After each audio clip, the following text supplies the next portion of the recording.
Hi, I'm Steve Parry and I'm here to tell you about British Gas Swim Britain. British Gas, they've got a great aim. They want to get more people swimming regularly by 2015. So in order to take part in Swim Britain, you've got a team challenge. There's 4 of you. You've all got to swim 1,000 metres. You do 250 metres each in a relay until you've done the 1,000 metres. Swim Britain is going to help you get fitter and healthier, and they're even going to give you tips along the way.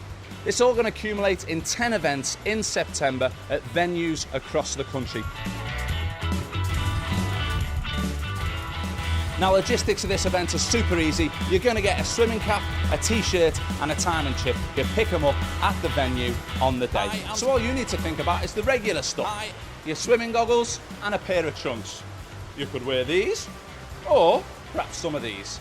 You might want 2 towels as well instead of 1. So you'll need 1 towel for poolside and also a towel for when you get changed at the end. Maybe a bit of shampoo as well. And last but not least, make sure you take some water with you. So how does the Swim Britain relay work? Well, you've got to get your teammates. Here's one of mine, me Chris, just happens to be an international swimmer. I'll have some of that. He's going to lead off. Let's go, Chris. Yes. When he's done his 250 metres, he's got to make sure that his timing chip registers. Don't worry, there'll be people there on the day to make sure that that happens. Chris is then going to walk over to his second teammate, who's going to be in the transition area, and he's going to give him a high five. Nice high five. Then Chris is done. He's good to go. He can go have a little bit of a rest. It's going to get very crowded if all of you are waiting at the end of the pool. So we've got a rule. Only the person that's swimming next can be in the transition zone. So Swim Britain's going to be like no event you've ever done before, largely because of these bad boys. They're actually called buoys, and you're going to have to swim around them. When you're swimming down the pool, you've got to keep the buoy to your left-hand side. And when you're swimming back up the pool, you've got to keep it to your right-hand side. Just keep an eye out for them. Big orange things, can't miss them. Stay as tight as you can to the buoy. You've only got to swim 250 metres. There's no point swimming any more than that if you don't have to. Once you've got your team together, make sure you get the opportunity to train together. Set yourself both an individual goal. You know what? Challenge the other guys on your team as well. You might surprise yourself and with some good training, beat the time that you thought you were going to go. What about making some hoodies with your team name on there? You're taking on everyone else in Swim Britain. You've got to get in there with the right frame of mind. Maybe you want to go in some fancy dress. I don't suggest you swim in the fancy dress. That might slow you down a little bit. Maybe you could even come up with your own song, you know. I can see all 4 of you doing the Gangnam Style. Maybe not. But most of all, make sure there's some cracking banter between you and your teammates, and let's maximise the fun that we're going to have on Swim Britain. Good luck and enjoy.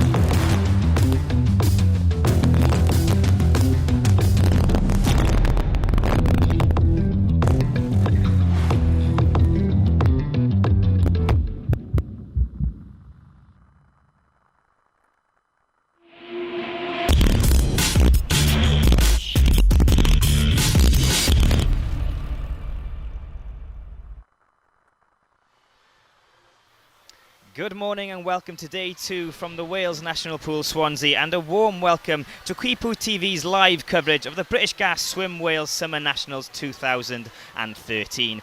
Over the course of the week, we'll be bringing you the action from 20 sessions of top-class swimming, featuring the very best of Welsh swimming talent, as well as the opportunity to see swimmers from around the UK who have travelled here for this fantastic event. In all, we have almost 1,700 swimmers travelling to Swansea from clubs as far as the north of Scotland, all the way down through Scotland, through England, from North Wales and down to South Wales here in Swansea. It's going to be a fantastic day. We had a great day yesterday, and day 2 will begin in around 5 minutes' time. My name is Geraint Hardy, and I'm joined in the commentary box by Mark Tancock, and Mark is the Regional Business Manager of Swim Wales. Mark, a very warm welcome to you. Good morning. It's good to be here. It is. It's a very exciting event. Now, you're an ex-swimmer from the City of Swansea Swim Club, which is now Swim Swansea. An event like this, it's massive, really, isn't it? What would it have meant for you to swim on an event like this? It's huge, really. I think obviously Swansea, before when I was swimming with the City of Swansea, didn't even have a 50-metre swimming pool.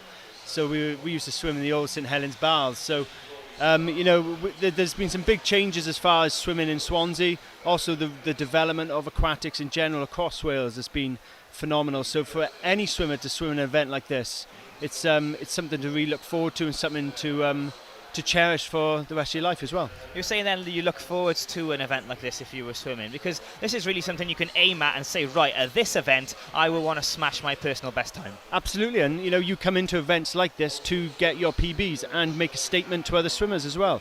At the end of the day, you've got to look at performing to the highest level, and to do that you need to perform consistently as well. And when you're moving on to other competitions as well, you want to be smashing your PBs on a regular basis, so that you can prove to yourself that all the training you're putting in is actually paying off. Indeed. Now, yesterday in the pool, literally, I was blown away by the fact that PBs were getting smashed in nearly every single event. Is there a reason for that? Is it because swimming is now becoming a mainstream sport and there's a lot of people getting involved and pushing each other on to improve? Yeah, I think so. I think swimming well in Wales in general has progressed massively. Obviously, with the involvement of major clubs and performance centres across Wales, helping that performance element and the development of swimmers. But I think also it's the hard work swimmers put in. A lot of the hard work goes unseen. The early morning swimming. Some swimmers are up 5, 6 in the morning. Even their parents, the hard work they put in to make sure their swimmers get the training in. So there's a huge commitment level. I think with other sports you do see a lot of that, but with swimming you don't. There's a lot of unseen hard work behind the scenes which goes on. You mentioned the parents there. You come from a swimming family, really. Your sister, Caris Tancock, went on to swim for Wales. You were an avid swimmer as well. Is it a family-orientated thing that everyone just gets involved and it gives you a family essence? Because it definitely feels a family feel to the whole event here. Yeah, you do. I think your mums, dads, your nans, you all turn up to watch you swim, but also they're as committed as you, as I said just now about, them getting up early mornings to take you swimming, sit poolside with you, and then they go on to work then after that. So, I think, it is a family-orientated environment, but also, I know swimmers who've come from totally non-swimming backgrounds, non-swimming parents even. I know, for instance, my family, my father never swam, but yet my sister got obviously well into swimming, most probably progressed better than I ever did, and she went on to obviously perform at high level, and that's from a family with a non-swimming father. So I think it is, as long as they buy into the commitment which their child wants as well. You can go wherever you want to go. Yeah, fantastic stuff. Now let's turn our attention to today's event. We've got a very busy morning ahead, heat upon heat upon heat. What are you most looking forward to this morning, Mark? Well, I've just been eyeing up event 12 now, the 11 to 14 metre butterfly men's. That's going to be a great event. I think there's lots of heats in there which are looking forward to. Look out for some of the names in there as well. Heat 4 looks pretty good of the 15, the prelims. So yeah, look forward to that. Yeah, and on our screens now, look at the amount of crowd here. Oh, it's early doors. It's such a good turnout, and it shows you the support that is around all these children that are competing today. It's unbelievable. I think I hear we had a great day yesterday as well, and the atmosphere here was incredible. So for us to have a turnout again like this is fantastic, and it really just shows the effort which goes on behind the scenes as well by everybody involved to make this event what it is.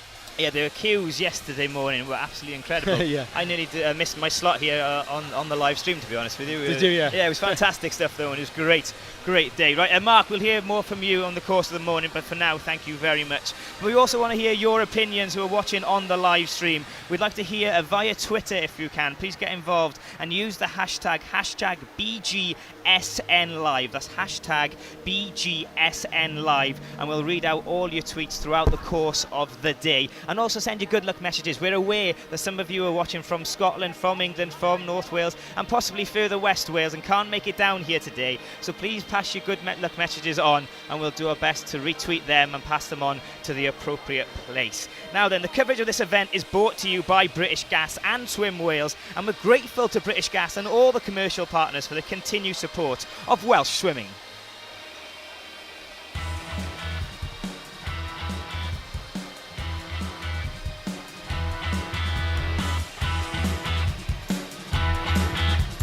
Hi, I'm Steve Parry and I'm here to tell you about British Gas Swim Britain. British Gas, they've got a great aim. They want to get more people swimming regularly by 2015. So in order to take part in Swim Britain, you've got a team challenge. There's 4 of you. You've all got to swim 1,000 metres. You do 250 metres each in a relay until you've done the 1,000 metres. Swim Britain is going to help you get fitter and healthier, and they're even going to give you tips along the way. It's all going to accumulate in 10 events in September at venues across the country. Now, logistics of this event is super easy. You're going to get a swimming cap, a t-shirt and a timing chip. You pick them up at the venue on the day. So all you need to think about is the regular stuff. Your swimming goggles and a pair of trunks. You could wear these or perhaps some of these. You might want 2 towels as well instead of 1. So you'll need 1 towel for poolside and also a towel for when you get changed at the end. Maybe a bit of shampoo as well. And last but not least, make sure you take some water with you. So how does the Swim Britain relay work? Well, you've got to get your teammates. Here's one of mine, me Chris, just happens to be an international swimmer. I'll have some of that. He's going to lead off. Let's go, Chris. Yes. When he's done his 250 metres, he's got to make sure that his timing chip registers. Don't worry, there'll be people there on the day to make sure that that happens. Chris is then going to walk over to his second teammate, who's going to be in the transition area, and he's going to give him a high five. Nice high five. Then Chris is done. He's good to go. He can go have a little bit of a rest. It's going to get very crowded if all of you are waiting at the end of the pool. So we've got a rule. Only the person that's swimming next can be in the transition zone. So Swim Britain's going to be like no event you've ever done before, largely because of these bad boys. They're actually called boys, and you're going to have to swim around them. When you're swimming down the pool, you've got to keep the buoy to your left-hand side. And when you're swimming back up the pool, you've got to keep it to your right-hand side. Just keep an eye out for them. Big orange things, can't miss them.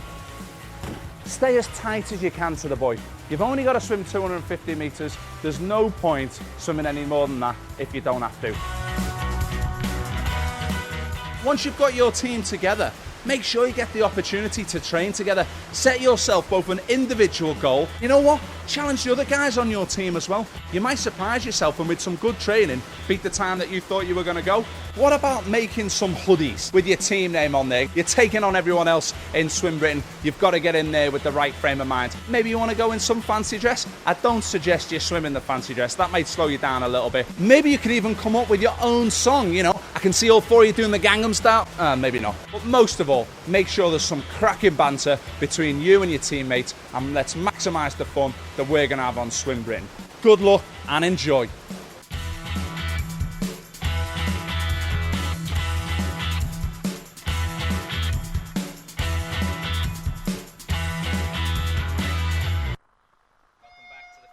Of this year's British Gas Swim Wales Summer Nationals 2013, and the first race is just started there. It's going to be the 200 metre breaststroke for boys between the ages of 15 and 18. In lane 2, no lane 1 today, we've got Sam Thompson in 2, Richard Healy in 3, Owain Powell in 4, James F. Stephen in 5, and David Burton in 6 completes the field. Mark Tancock is beside me in the co-commentary box. Well, what are we looking for in this? Is there strategy involved in this 200 metre race? You don't want to go too fast at the start, do you? No, definitely not. And I think it's all about building up throughout the first. They just finished off the first length there, but I think with the swimmers themselves, they've got a long day ahead of them as well. So some of these swimmers will be doing multiple events. So it is a building up process, but they're first up and they've got to make a good start. And it looks like lane 6 and 5 are leading the way right now. We've got James F. Stephen in lane 5 from First Swimming Club, and from Novio Sirgar, David Burton. Looking very comfortable right now as you come towards halfway through the race. But the problem with swimming, I find, is that when you lose the energy in the tank, it goes completely, doesn't it? It really does. You know, I think these guys will be well prepped, though their coaches as well will be making sure they're fueling themselves correctly as well, as far as making sure they're eating the right foods, and that goes throughout not just today, but also throughout the weeks and months ahead of this event. Now, the ages here, 15 to 18, are they at a place, at a maturity level where they know their bodies well enough to change their strategy mid-race if they have to? Yeah, definitely, and you can see in lane 5 there, James Stephen, he's really progressing well, but obviously, I think there's some swimmers, in this event who are actually swimming now who will take their time and actually build up. But, they are old enough. They should know at this age now how to actually progress and also, learn how to, look after themselves pre and post swimming. Yeah, indeed, right, as we go for the final turn in this race, James Stephen in lane 5 is definitely ahead of the pack, but in second and third it's quite a battle at the moment between David Burton in lane 6 and Owen Powell in 4 is also in the mix. As we come now back home for the home stretch, they start to quicken up now. This is where they really go for it, isn't it? Yeah, and you've got Owen Powell now coming up as well in lane 4. He's starting to progress more now, and he's chasing up on James Stephen. He looks like he's really making a move now. He's going for it. He knows that James Stephen has gone off early. Perhaps Owen Powell is confident he's got more in the tank as we go towards the last quarter of this race. Owen just had a look at James then, and I think he's really going for it in this last final stretch. Here we go, in about 10 metres out. It's going to be very close. A great start to the morning activities in the pool. It looks like James Stephen is just going to hold on, but maybe not. It's very tight. Yes, just about. What a fantastic finish to that race, Mark. Great start. James Stephen just held on there. I did see Owen Powell have a little look over. He thought he could have James at the end there, but James held on. Well done to him. Yeah, results there, official results for you. James Stephen in first place, Owen Powell in second, losing by a nail length, and in third place, David Burton. Congratulations to all of them and all involved in their teams.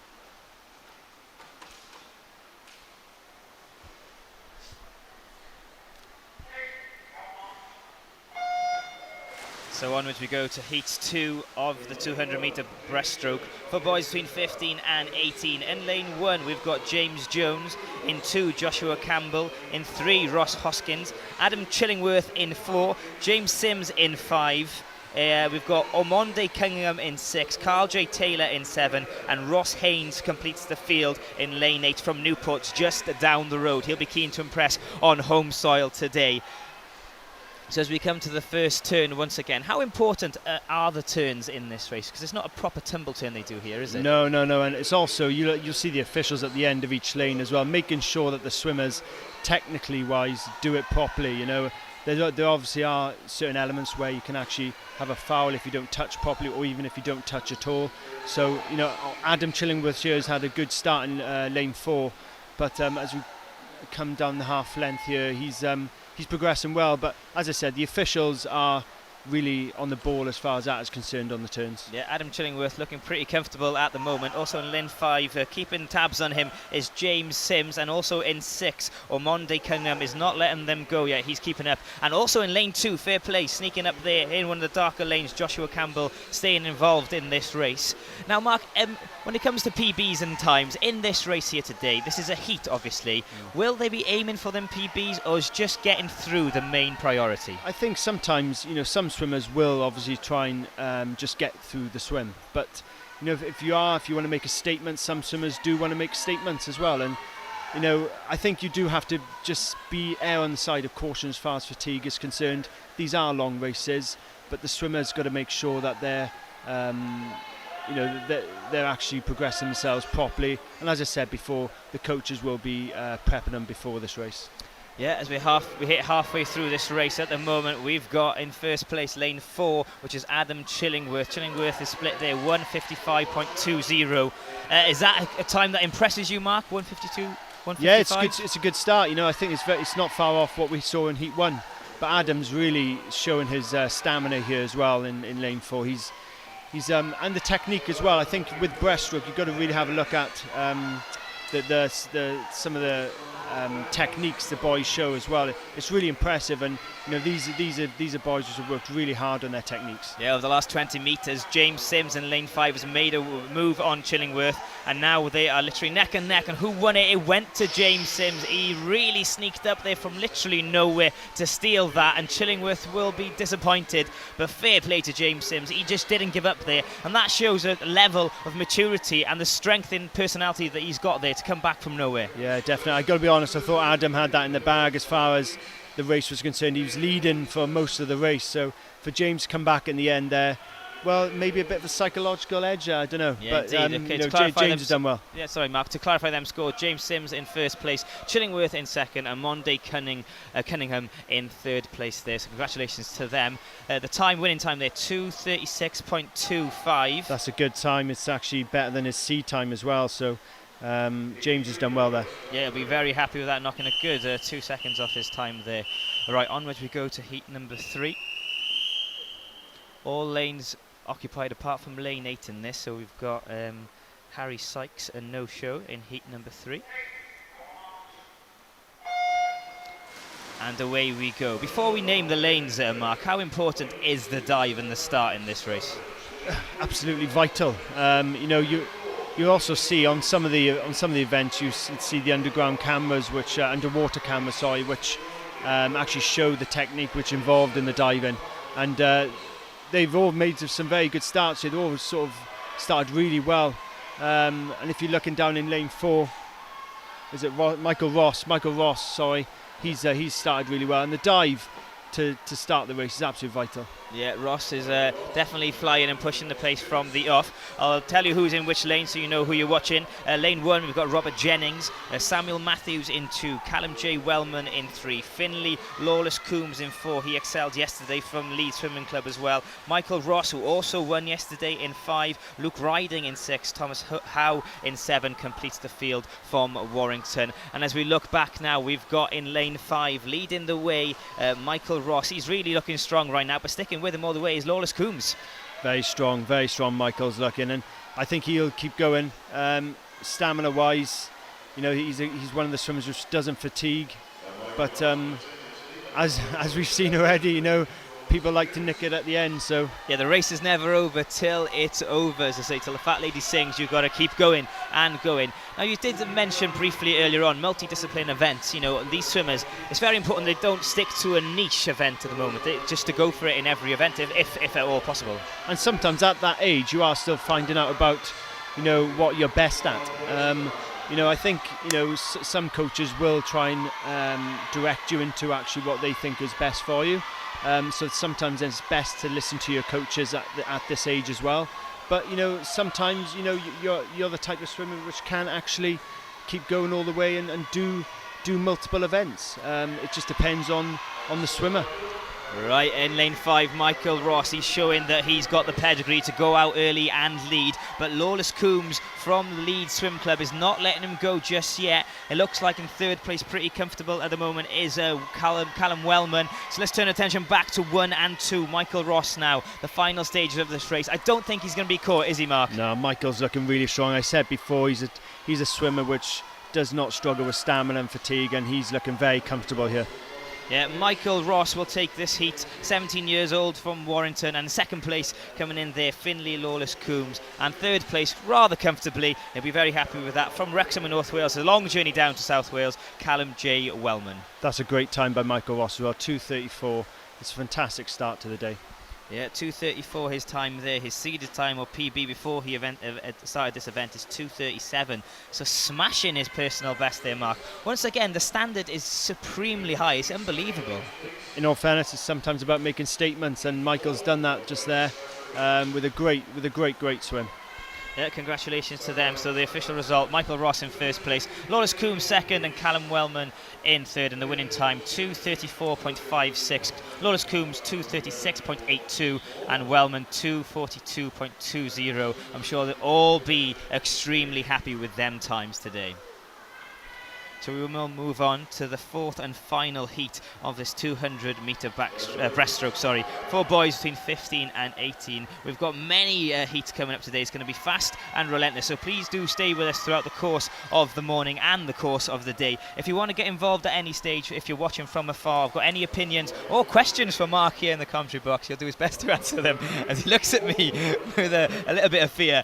Please hashtag them, hashtag BGSN Live, and we'll get your tweets out to the internet and to the world listening and watching on this live stream. Okay, so onwards we go to heat number 4. Okay, in this heat number 4 from Warrington, Jacob Wass in 1, Kieran Hodson-Kilroy in 2, Tristan Keir in 3, James Ross in 4, Jordan Hughes in 5, Callum Pardo in 6, Daniel O'Jones in 7, and Thomas Hitchkin in 8 completes Looks like the Jordan field. Hughes is a no-show today in lane 5, but some of the swimmers have made a good start here, and you're looking at I think it's James Ross in lane 4 who started well. Yeah, James Ross, another one that did very well yesterday. It shows a great deal of confidence to go out early in this race and show your cards early, doesn't it? Yeah, definitely. And I think, you are one of the opening heats. You are, and as I said, just at the end of the last race, it's about making statements sometimes. And some swimmers will, hold themselves back for later rounds. And if they can do that, if they've got the quality to do that. But some swimmers want to go out and make a statement and say, I'm here and I want to win today. Yeah, as we approach halfway through this race, James Ross from Warrington is leading the way in 3. Tristan Keir is sticking with him. But also an interesting battle for third place, because lane 1, Jacob Wass is in the mix for that. Also lane 6, Callum Pardo and Daniel Jones in 7, all battling for that third place, and it's really up for grabs. Yeah, but Callum and Daniel are virtually neck and neck at the moment in lanes 6 and 7. That's going to be a good battle. Yeah, indeed it is. But really now, James Ross is showing a level of strength and maturity, and he's really starting to open up a bit. He's opened up a good couple of lengths there on his nearest competitors, and it just shows actually with James that he is actually showing his quality today, and he wants to go out and make a statement, as we've already said. Yeah, and a great battle now for second place is developing between 2 and 3. That's Kieran Hodson-Kilroy and Tristan Keir. They are literally neck and neck, stroke by stroke. They're bopping up and down right next to each other. Slightly ahead, I would say, in lane 2 right now is Hodson-Kilroy. Would you agree with that, Mark? It's really exciting, because when you're swimming that close to each other as well, you do have a little look across, whether you actually turn your head or just look to the side of your goggles. But it's a fantastic, and the adrenaline on the final straight gets going. Yeah, indeed. So it looks quite comfortably that James Ross from Warrington, 15 years of age, is going to win this one. His personal best so far is 2:33.21. He looks like if he keeps going, he could get underneath that. It's going to be very close. But the battle for second place is between quite a few lanes now. We've got 2, 3, 7 and 6 all going for it. This is going to be extremely tight. James Ross has won it, but who's going to get second? So close. It's a hard one to call. It could be lane 6 going for it now. It's very close. 7's nicked it, I think. Was that Daniel Jones? Daniel Jones, I think, just nicked in there, did he? No, it's gone to 6 to Callum Pardo by literally 4/10 of a second. Absolutely amazing finish, because them two, literally, we thought it was between lanes 2 and 3, and 6 and 7 came from nowhere. It just shows, some of the guys do actually take their time to get into the race as well, and with this you can, because it's a much longer event. So, that was a great race. That was a great finish. Yeah, let's look at the scoreboard, because that was extremely tight. In first place, James Ross, Callum Pardo in second, Daniel Jones in third. But look at the times there. A dead heat for third between Daniel Jones and Tristan Keir. So a dead heat there. And also in fifth place, Hodson-Kilroy. He wasn't far behind either, literally. No, it's you're clutching at feathers really, as far as the space between them. But just look at James Ross. James Ross with 2:34.76. He's acres ahead of the field there. I think you've got to put it into context. Some of the others, winners of the other heats before just now, have done similar times. So we could be leading up to some good finals. Yeah, exciting stuff. So there we go. The 200-metre breaststroke concluded there for boys between 15 and 18 years of age. And we'll move on then to the 200-metre breaststroke for girls between 14 and 18. We will have 5 heats in this event, and the first heat, it seems there's only 3 girls going to be competing. There should be 5, so we'll work out slowly now who has turned up and who's a no-show. It looks like lane 2, Olivia Robson is here. Heddwyn Boyles is in 3 and Kirsten Duncan in 4. So just the 3 of them going in this.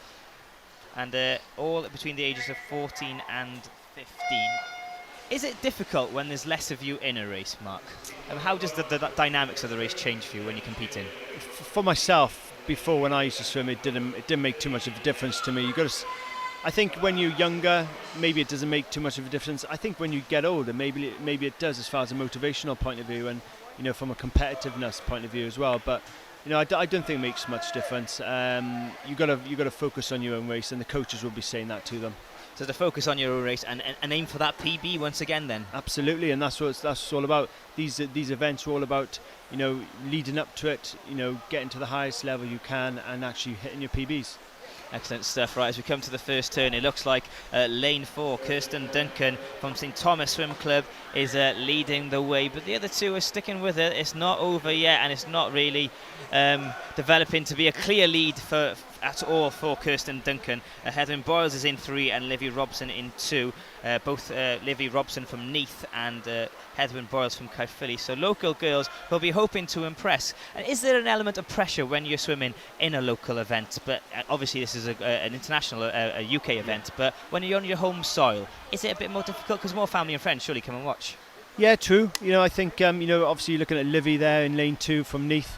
She's a local girl. She's probably got family, friends, and even grandparents all here, trying to will her on. But Neath Swimming Club have got a great history of breeding good swimmers as well. So there is that added pressure of being a local person, but there's pressure on all the swimmers. At the end of the day, you're at a national event and you're trying to perform at the highest level on the highest standards as well.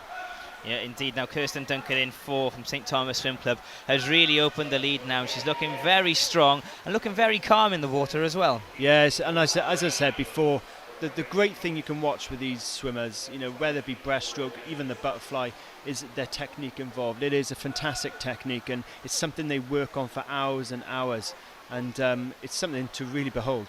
And a technique basically can be the difference between winning and losing, would you say, especially when you're tiring at the end of a race? Definitely, and that's when fatigue obviously hits, and you've got to try and stay focused. And if you stay focused and you keep your technique, you've got much better chance of actually coming out on top. Yeah, and Kirsten Duncan from St Thomas, looks like this one's in the bag for her. So we'll turn our attention slightly to the other 2, and it looks like in lane 2, the local girl Livy Robson from Neath is going to claim that, but it's not over yet because Heddwyn Boyles in lane 3 is still going hard and really trying her best to push and catch up with her.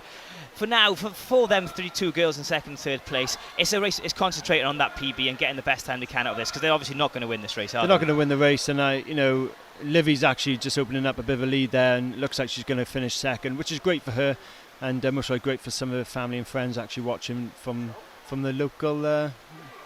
Local area, yeah. Kirsten Duncan then took it and with a great time of 3.031 tenth of a second, which is a time that she'll be very happy with. It doesn't beat a personal best, but she was comfortable, wasn't she? Very, very comfortable. And I think, sometimes when you actually, I know we just spoke about it earlier, but when you actually swim in a full field, that sometimes brings the best out of you.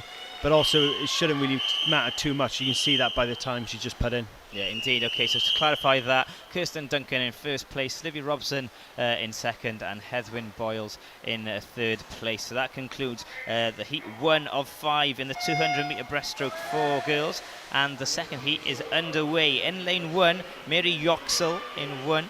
Daniel Rayner in 2. She performed extremely well yesterday. Bethany Masters in 3. Eleanor Bird in 4. Seren Harris in 5. Jasmine Booth in 6. Jennifer Sharp in 7. And Ellie Parks in lane 8. It's a bit of a shame. Daniel Rayner doesn't seem to be here in lane 2 again. I think, obviously, as you said, she performed really well yesterday. So that's a bit of a shame, really. But you know, that it's a pretty much full field, so it looks like everyone's had a good start there. Yeah, Daniel Rayner, 17 years of age, really was the star of the show yesterday. She was fantastic. Maybe she was celebrating last night, who knows? You never know, you never know. Right, as we go to the turn, we'll have a look as they come out of the water. It looks like the lane 4 is leading the way, 5 and 6 also in the mix. They're quite close at the moment, to be fair, Mark. Yeah, they've all had a good start, as I said. You're looking at lane 7, she's just gone down a bit there, Jennifer Sharp, but apart from that, they've all had a good start. And lane 4, I think it is, Eleanor Bird, she's actually progressing really well at the moment. Yeah, Eleanor Bird leading the way slightly. Lane 5 is with her though, Sarah Harris from the City of Cardiff Swim Club, as they come to the wall for this turn. It'll be interesting to see how fast they've gone, especially considering they're all quite stuck together. In lane 1 as well, Mary Yoxall from Hereford. She looks like she sneaked into the lead in that dark lane there. Yeah. Yes, but Sarah Harris in lane 5 got to the wall first. This is going to be a close finish, isn't it? Sometimes when you're in lane 1 or lane 8 even, you know, you can actually go under the radar to a certain extent. So many people focus on the actual middle field. But sometimes, you know, it can do you a favour being out in the far lane. When you're in lane 4, 5 and 6 perhaps, how hard is it to see lane 1 and 8? So you don't. I think, you know, sometimes in lane 4, lane 5, if you've got actually swimmers around you as well, you actually do not see what's going on in the far lanes. So as you can see here in lane 1 now, Mary Yoxall is actually going under the radar, and she's just getting on with her own swim, and she's doing really well, and she's leading at the moment. Yes, a fantastic swim from Mary Yoxall in lane 1 at the moment. It looks like she's in the lead. As we come to the wall, we'll clarify that for you. Mary Yoxall. Now the board says she's not in the lead. She says that Sarah Harris in 1 and then Eleanor Bird in 2nd and Mary Yoxall. Maybe from our vantage point here we can't quite see, but she's having a fantastic swim in 1. So back to the middle, we'll turn our attention as she seems to fade in 1. We'll go back to Sarah Harris in lane 5. She seems to be leading the way just about, and she's got to really push home now because this is going to be a close finish. Yeah, she is leading Sarah, and I think Mary's actually just dropped off. I think it was actually the angle we had when they were going up to the top swim there, which we couldn't see who was leading, but she's still there, and she's actually coming back up on Eleanor Bird as well. Yeah, as we come to the wall now, Sarah Harris for the finish. It looks like she's going to get it, but it's a fight between 1 and 4, Eleanor Bird and Mary Yoxall for 2nd. It's going to be Sarah Harris in 1st place, and just about in lane 4 it's going to be Eleanor Bird, and Mary Yoxall in lane 1 will finish 3rd. That was a fantastic race, wasn't it? And a great finish. Sarah Harris will be absolutely delighted with that. You could say another local girl from Cardiff, but you know, she's had a great swim there. And Mary Yoxall came back, but she couldn't hold on to 2nd. Eleanor Bird just nicking in there. Yeah, let's speak about lane 1 a bit further then, or lane 8 for example. If you're in them lanes, obviously you're out of the mix, if you like, a little bit.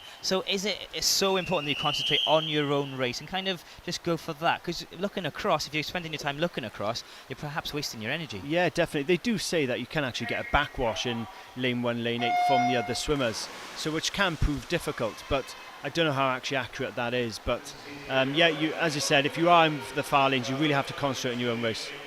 Okay, we'll move on to heat number 3 of the girls. 200-metre breaststroke for girls between the ages of 14 and 18. I'll go through the lanes for you. We do have a no-show in lane 1, 2, 3, 4, 5. In lane 6, is that correct, Mark, or 5? That's correct. It's lane 5, I think, mate. Yeah, Victoria Molson from Nova Sirgar won't be in the race. So in 1 we have Eleanor Booth, Caitlin Xeri in 2, Jasmine Kembury in 3, Emily Gordon in 4, no show in 5, Ruth Bridgman in 6, Catherine Locke in 7, and Jennifer Dixon in lane 8. And they've started very fast. In particular, Emily Gordon, is it? Emily Gordon, yeah, she's had a great start, first good length, and then you've got some of the other swimmers. You've got Jasmine and Caitlin also in the mix there. And as I said, over in lane 1, Eleanor Booth, also from Cardiff. She's swimming next to her, one of her local stablemates, you could say, with Caitlin Xeri next to her as well. Is that a thing that helps you, or is that a disadvantage? Because they know each other very, very well. So to beat each other, but they might not know other people in the field who are faster. You'll have in-house competitiveness, that'll be going on, there's no doubt about that. But also they can actually be very good friends, so you know, as long as you actually do your talking in the pool and then outside of the pool you're good friends, that's the main thing. I like it, good answer. Okay, Emily Gordon turns to the wall, 1:21.82. This seems like a very fast race, and she's really pushing the pace now, Mark. She is, definitely, and she's looking very, very comfortable. I think she's she's actually a couple of lengths ahead actually of the rest of the field. She's looking very comfortable, and her technique as well is absolutely outstanding. Now she's got the fastest seeded time as well for this race, so perhaps the favourite. The element of pressure on a favourite, then she'll be aware that she's got the fastest time, and she's the one to set the pace. Yeah, definitely, and I think most of the other swimmers will know that as well going into the race. So, they'll know the pressure she's under as a leading swimmer. But at the end of the day, it's her. It's up to her to actually perform on the day. Indeed. As we come home then for the final lap, it looks like that Emily Gordon is looking very strong and that she will take this one. So we'll turn our attention to second place. It's quite close. In lane 3, we've got Jasmine Kembry, she's looking good, and also in 6, Ruth Bridgman really pushing hard for her second place, and also in contention, lane 1, Eleanor Booth from Cardiff. Yeah, Jasmine's looking good in lane 3. She looks like she's coming back really well now. But as we said, it's looking like Emily Gordon. Yeah, Jasmine in lane 3 is after a little bit too late to seal the victory, but Emily Gordon will seal that victory. She'll be delighted with that. And as we come to the wall, we'll look for the time.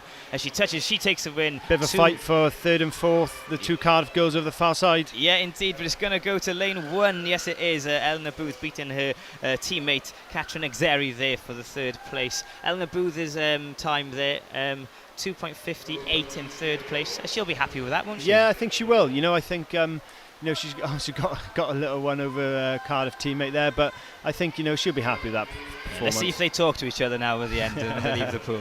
I hope there's no fighting. I'm sure there won't be. They'll be delighted for each other. They both swam very well, didn't they? Utter professionals. Yeah.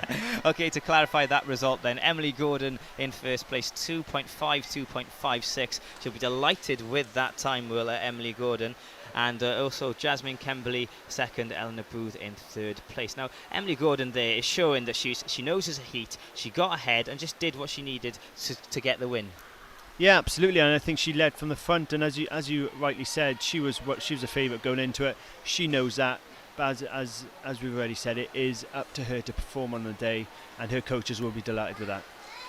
Great stuff. As we wait for the next race to start, there seems to be a few technical difficulties with lane number 5, I think. So if you are watching from afar today on our live stream, which is currently streaming live, as you know, please do get in touch from Scotland, from England, from North Wales, wherever you are. Please let us know, because we'd love to hear your thoughts.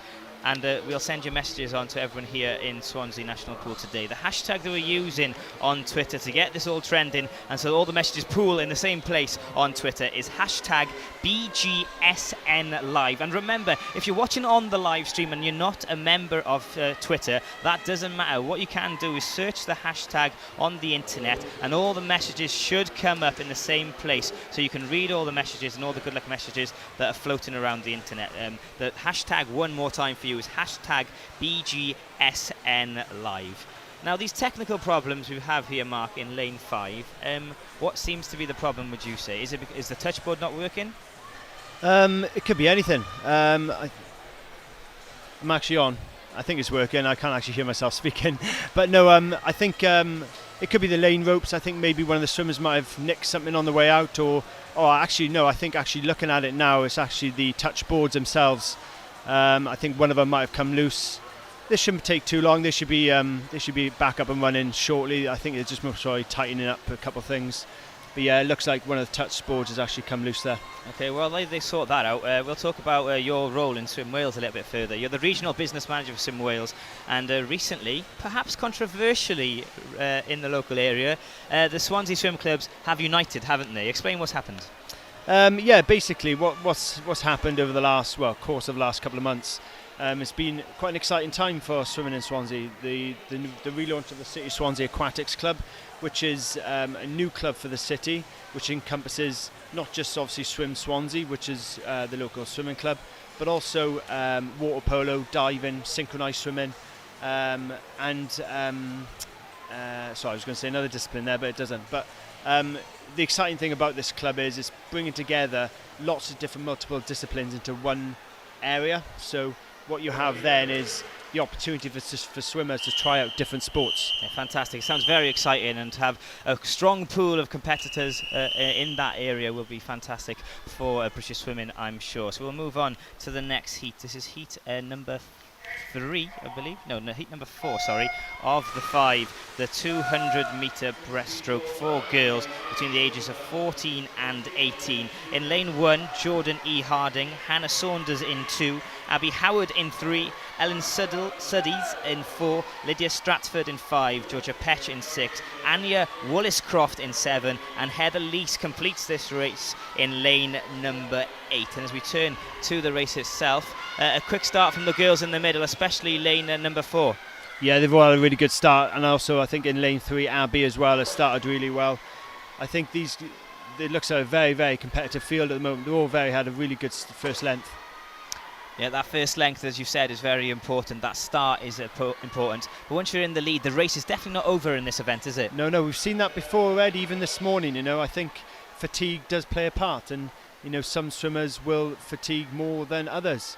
And it's also actually how you build up to the event as well. How you fuel your body plays a big part in that. And also perhaps, the early morning travel to the event can affect people in different ways. Definitely, and I think that's, I think preparation is key, not just from the early morning drive-in or where you stay the night before, but also actually, as I've said, fueling your body.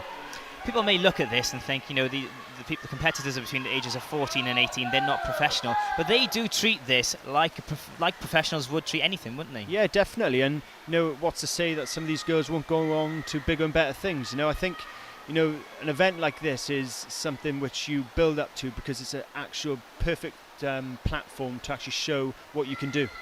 Okay, we'll turn attention back to the race. In lane 4, Ellen Suddies looks like she's in the lead. In lane 3, Abby Howard also going very well right now. And it's also very close between lane 2 and lane 5 for second place. Lane 2 is Hannah Saunders and 5 is Lydia Stratford. So they're in the mix, and this race could be very interesting as they turn. Yeah, I've just been having a look at Lydia there, and Lydia's coming back up into this race for second spot. I think we can say at the moment Ellen's looking comfortable in lane 4. But we've seen it already on this in these races that they can actually come back, and I think Lydia is actually doing that right now. Yeah, Lydia Stratford in lane 5 is definitely made a conscious decision to make that move and to attack. Maybe she's left it too late, but she's really going for it. But to be fair, Ellen Sudders is really holding on. In lane 3, Howard is really holding on as well, but she has been passed by now by Lydia Stratford in 5, and she looks like she's going to get second place. But first, it looks like it's going to go to Ellen Suddies. Ellen Suddies has got this, yeah, definitely. It's been a great swim by Ellen. The field was very close after the first length, and Ellen has actually stretched out and got a good win there. Yeah, Ellen Suddies, congratulations to her, but a great show of determination there in lane 5 by Lydia Stratford to claim second place. Yeah, Lydia came back into it at the end of the third length there and really started to motor down in the last length, and it's a great performance. Fantastic stuff. Once again, we keep saying it, but it's true. A fantastic finish to all these races. You think it's all over, but it's never over till them final meters, is it? I love that. That's a good old football saying, that one. It's never too late to come back into a race, and I think most of the swimmers will know that if they haven't had the best of start, they've got the time to come back into it. Yep.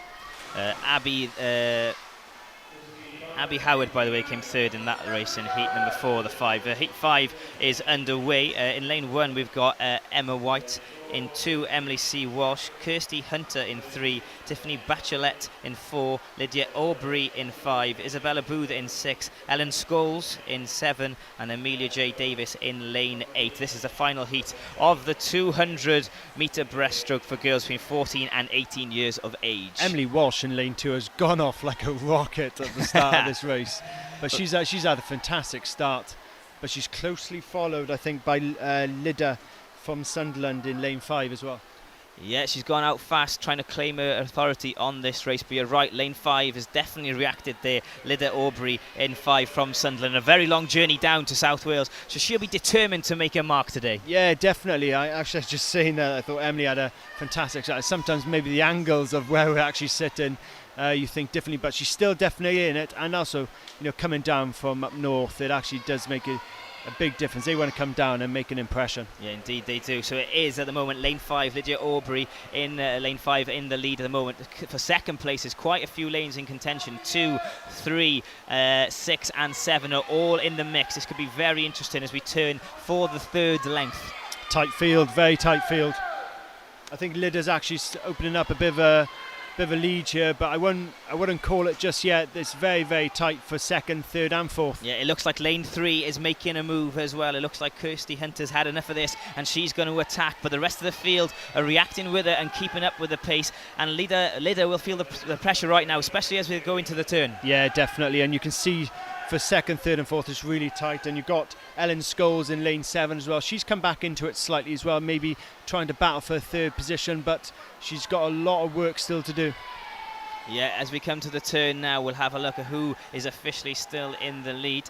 It is lane 5, Lyda Aubrey in 5, and Kirsty Hunter in 3 in second, and Emily Walsh in lane 2, sticking with the rest of the field. It's going to be very tight as we turn for the final length as we come down. This is the time in the race where you've just got to go for it. You got to open up the taps and just go. And Lyda's really managed this race really well right from the start. It was a really tight field on the first length, but Lyda's really managed it well. She's kept going. You can actually see she's just slightly fatiguing possibly just now, but she's managed the race really well. Yeah, the competitiveness for that first place is coming from lane 3, which is coming from Kirsty Hunter, but it looks like Lyda Aubrey from Sunderland in lane 5 is going to hold on. That's an absolutely fantastic swim and a great win for her. In all fairness, it was a great finish by Kirsty in lane 3. I just watching her technique when she was coming in there. She looked, she didn't look fatigued at all, so she looked like she was in really good condition. Yeah, perhaps she's got something to give a little bit later on. Didn't give it all there, maybe a strategy on her part, so congratulations to all this. So we'll give you the full official results any second now. Lydia Aubrey there looking very tired, but she'll be very pleased with that result. A great win as she's travelled down from Sunderland. So in first place, Lydia Aubrey in first place with a time of 2.5033. Kirsty Hunter in second place, and Emily Walsh in third place. Another great race. We've seen already in some of these heats some fantastic races. Yeah, and we'll go on to the final heat now of all 5. Mark, a quick word about the standards so far. It's very impressive, isn't it? Really exciting, you know. I think for local people and also local fans who come down to watch the swimming, for them to see the standards at they are at the moment, it's really good. So if anybody's watching this on the live stream and I'm not sure if they want to get involved or not, surely they can do through Swim Wales or their local leisure centre? Yeah, absolutely. I know.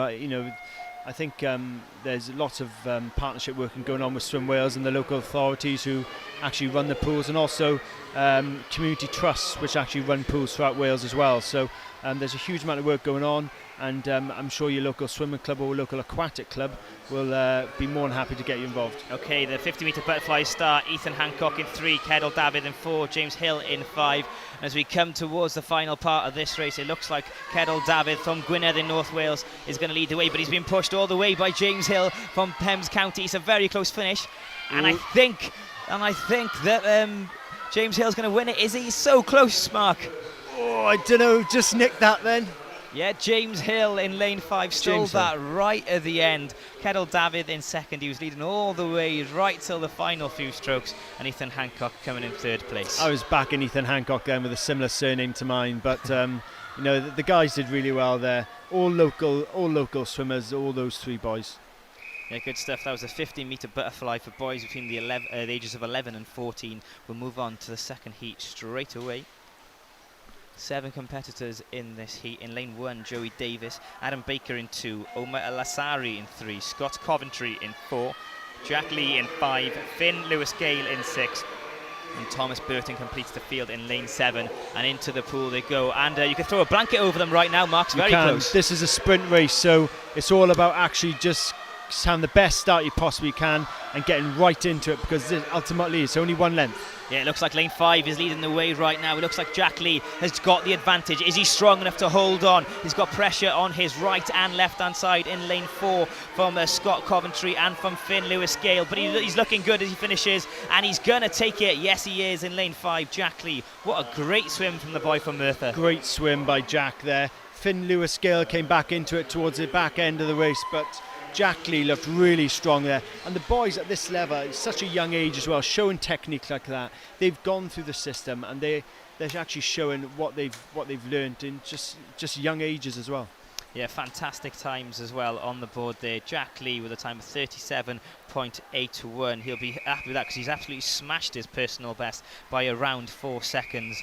Finn Lewis-Gale in second and Scott Coventry in fourth. Showing great strength and determination there. That was a great heat, and onwards we go to heat number 3 of the 50-metre butterfly for boys between 11 and 14. In 1 we've got Peter Bateman, Jason Simister in 2, Hayden Kiddy in 3, Liam Evans in 4, Joseph Robbins in 5, Aidan Moore in 6, Kristen Ellis in 7 and Benjamin Porter in lane 8. And they started fast, especially in the middle section. Yeah, and I'm just looking at it now. Benjamin Porter down in lane 8 is looking very strong, but the local boy Liam in lane 4 from Swim Swansea is still in this. Yeah, there's a blanket. Lane 1 is also getting involved on the far side. That's Peter Bateman. It's going to be extremely close. It looks like he's going to go to lane 6 though. Lane 6 is Aidan Moore. Aidan Moore's going to steal it. Yes, he is. Aidan Moore got it. Great swim. Benjamin Porter, which is Aidan Moore's teammate at the same swimming club, looked really strong at about halfway through down the 50. But, yep, as you said, Aidan Moore's nicked it. Yeah, the board says different because of a soft touch, so we'll get the clarification on that for you any second now as the board sorts itself out. They're very fast and very quick at doing it here. Fair play to them at Swansea Swimming Pool. So there we go, the official result. Aidan Moore in lane 6 in first place, Joseph Robbins in second and Peter Bateman in third place. The winning time for Aidan, 37.60. Once again, he'll be happy with that. 3 seconds off his PB. Amazing. Fantastic. You know, it's actually just as we've already spoken about, talking about the standards. These boys are setting standards. Yeah, okay, heat 4 now. Next in 1, George Pinder, Blair Waterett in 2, Jensen Hulbert in 3, Tom Henwood in 4, Mackenzie Best in 5, Nathan Lana in 6, Oliver Bingham in 7, and Joshua Sharat in lane 8 completes the race. We're halfway through and it's looking very close. Lane 2 has gone very fast. Blair Waterett to start from Dumfries, and he's looking superbly strong there. Like an absolute rocket. As I do like the word rocket, but he's come out flying as Blair, and that's a great race by him. He's come down in some.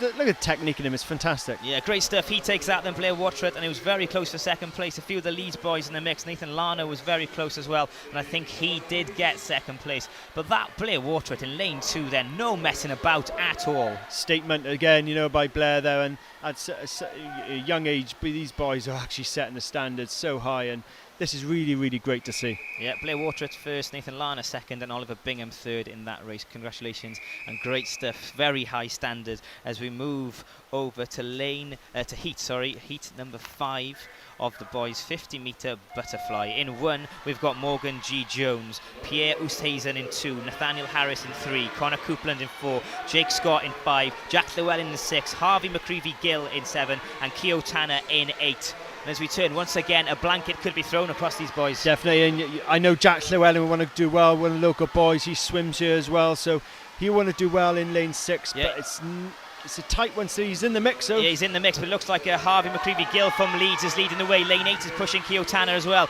but it looks like as we come to the closing few strides, it's going to be McCreevy-Gill from Leeds. Another great swim, and they're lane 6, 7 and 8 all in the mix, really pushing each other hard on the dark side. Great swim by Harvey there in lane 7 from Leeds.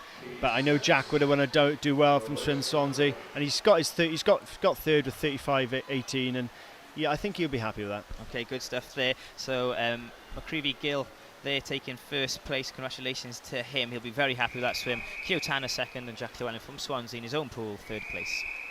I think some of these boys, never see each other. You know, they all come from all over the UK, and some of the boys are setting some really, really good standards, and it's really great to see here in Swansea.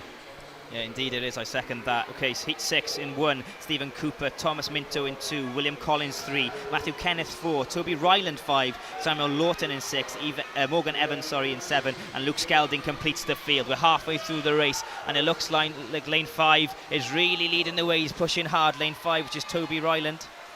Toby Ryland looking really good there.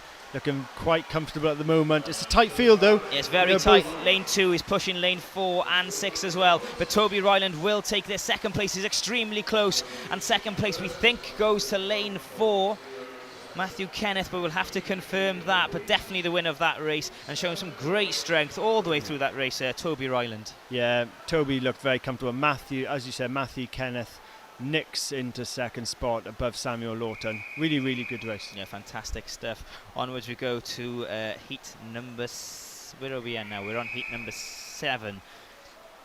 Heat number 7 then. In lane 1 we'll have Johan R. Davis, Joseph Tibbs in 2, Tom Wilton in 3, Sam D. Thomas will be in lane 4, Danny Chim is in lane 5 from Bridgend, not far from Swansea, Magnus Lynn in 6, a local boy from Swim Swansea, Daniel Marotta in 7, and Sean Williams in lane 8. A lot of Welsh boys in this race. They'll know each other very well.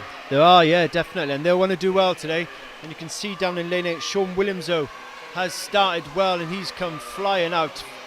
Yeah. As you said earlier about focusing if you're in one of the far lanes on your race, he's doing that. Also in a far lane is number 2, Joseph Tibbs. He's really coming to stride between Joseph Tibbs and lane 8, Sean Williams, who come to the line, and I think it's gone to lane 2. Joseph Tibbs stole that, and he really showed strength there, especially not knowing what lane 8 was doing. Well, that was a great race, and Joseph comes in and nicks it there, and he's done a 33.10, which actually is much better than what he's come in with as well. Yeah, 36.68 was his previous fastest time, so he smashed that, and a great result in another exciting race here in the National Swimming Pool in Swansea. Joseph Tibbs first, Sean Williams second, and Tom Wilton in 3rd place. You're really getting bored of me of saying standards all the time, but you know these boys really are doing setting standards for each other, and they all look like they're reacting to it as well. Yeah, it's great to see that they're up for the challenge and up for the game. Number 8 in lane 1, we've got Jack Thompson. In 2 we've got Robert Allen, Thomas Kiddahy in 3, Thomas Hewitt in 4, Joseph Hawkins in 5, Thomas Jackson in 6, David Price in 7, and Jacob Goodman in lane 8. And as we come to the half stage, it looks like lane 8, Jacob Goodman is really setting the standard, and he's pushing hard. Yeah, the Sevenoaks swimmer has really come. Well, he's had a great start, and he's going to win this quite comfortably, actually. Very comfortable indeed. A great swimming club, Sevenoaks, and that is showing some great potential and great strength there. He didn't stop at all. He was clearly going for that lineup for that PB. It was tight for 2nd and 3rd, but yeah, as you said, Jacob was really comfortable in lane 8, but it was very tight for 2nd and 3rd. It looks like Thomas Jackson has nicked it by 1 millisecond over Robert Allen. Yeah, so that's the 1, 2, 3 few. Jacob Goodman, Thomas Jackson and Robert Allen. And Jacob Goodman smashing a massive 4 seconds off his PB. He'll be absolutely delighted with that. You come into this competition to peak and hit your PBs, and we've been seeing that all morning. Yeah, it's fantastic to see. We'll move on to heat 9 out of 15 in this 50-metre butterfly. In 1, we've got George Cowan, Zava Kayani in 2, Harry Way in 3, Jay Manners in 4, Ethan Ryland in 5, Brandon Bud Thomas in 6, Samuel Wardle in 7, and Kyle Jobb in 8. As we come to the halfway stage, it looks like lane 3 has gone very fast. Harry Way is up for this from Chepstow. Harry Way's looking really comfortable. But also down in, I think it's lane 2 coming back into it as well. Huzava from Leeds, I think. Yeah, also in lane 6 pushing hard, but it will be Harry Way taking that. Congratulations to him. That was easy for him. The rest of the field really couldn't keep up with him. He was explosive from the start and continued to show his strength throughout the whole race. And in 2nd place, I think it was Brandon. Yeah, it was Brandon Bud Thomas from Novia Sirgar in 2nd place. Only 12 years of age there, really showing some early maturity in a race and some great strength as well. So to clarify that result for you, Harry Way in 1st, Brandon Bud Thomas 2nd, and Huzaiva Kayani in 3rd. I hope I got his name right there. I think I stumbled on that name as well, but yeah, he's done well to get into 3rd there, and Brandon had a good swim towards the end. Harry Way, another one there, beating his personal best by 3 seconds. We keep saying it, we're like a broken record, but it really is fantastic to see these boys pushing themselves to the limit, even in the heats. It's great, and the coaches will be absolutely ecstatic about that, you know. But I just hope they haven't done it too quickly. But look, I don't think that's the case. I think these boys are coming into this event to peak, and that's what they're doing. Now we've just got a few technical problems in the pool once again.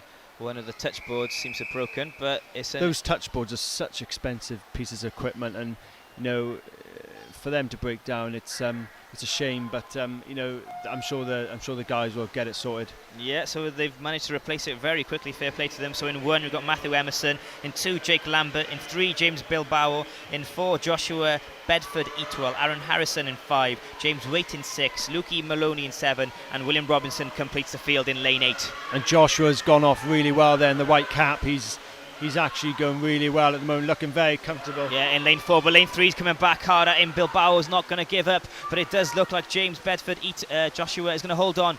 Yes, he will. Bedford Eatwell holds on for that win. He'll be delighted with that because there was a lot of pressure coming from all areas there. It was, yeah, and that was a very, very tight field.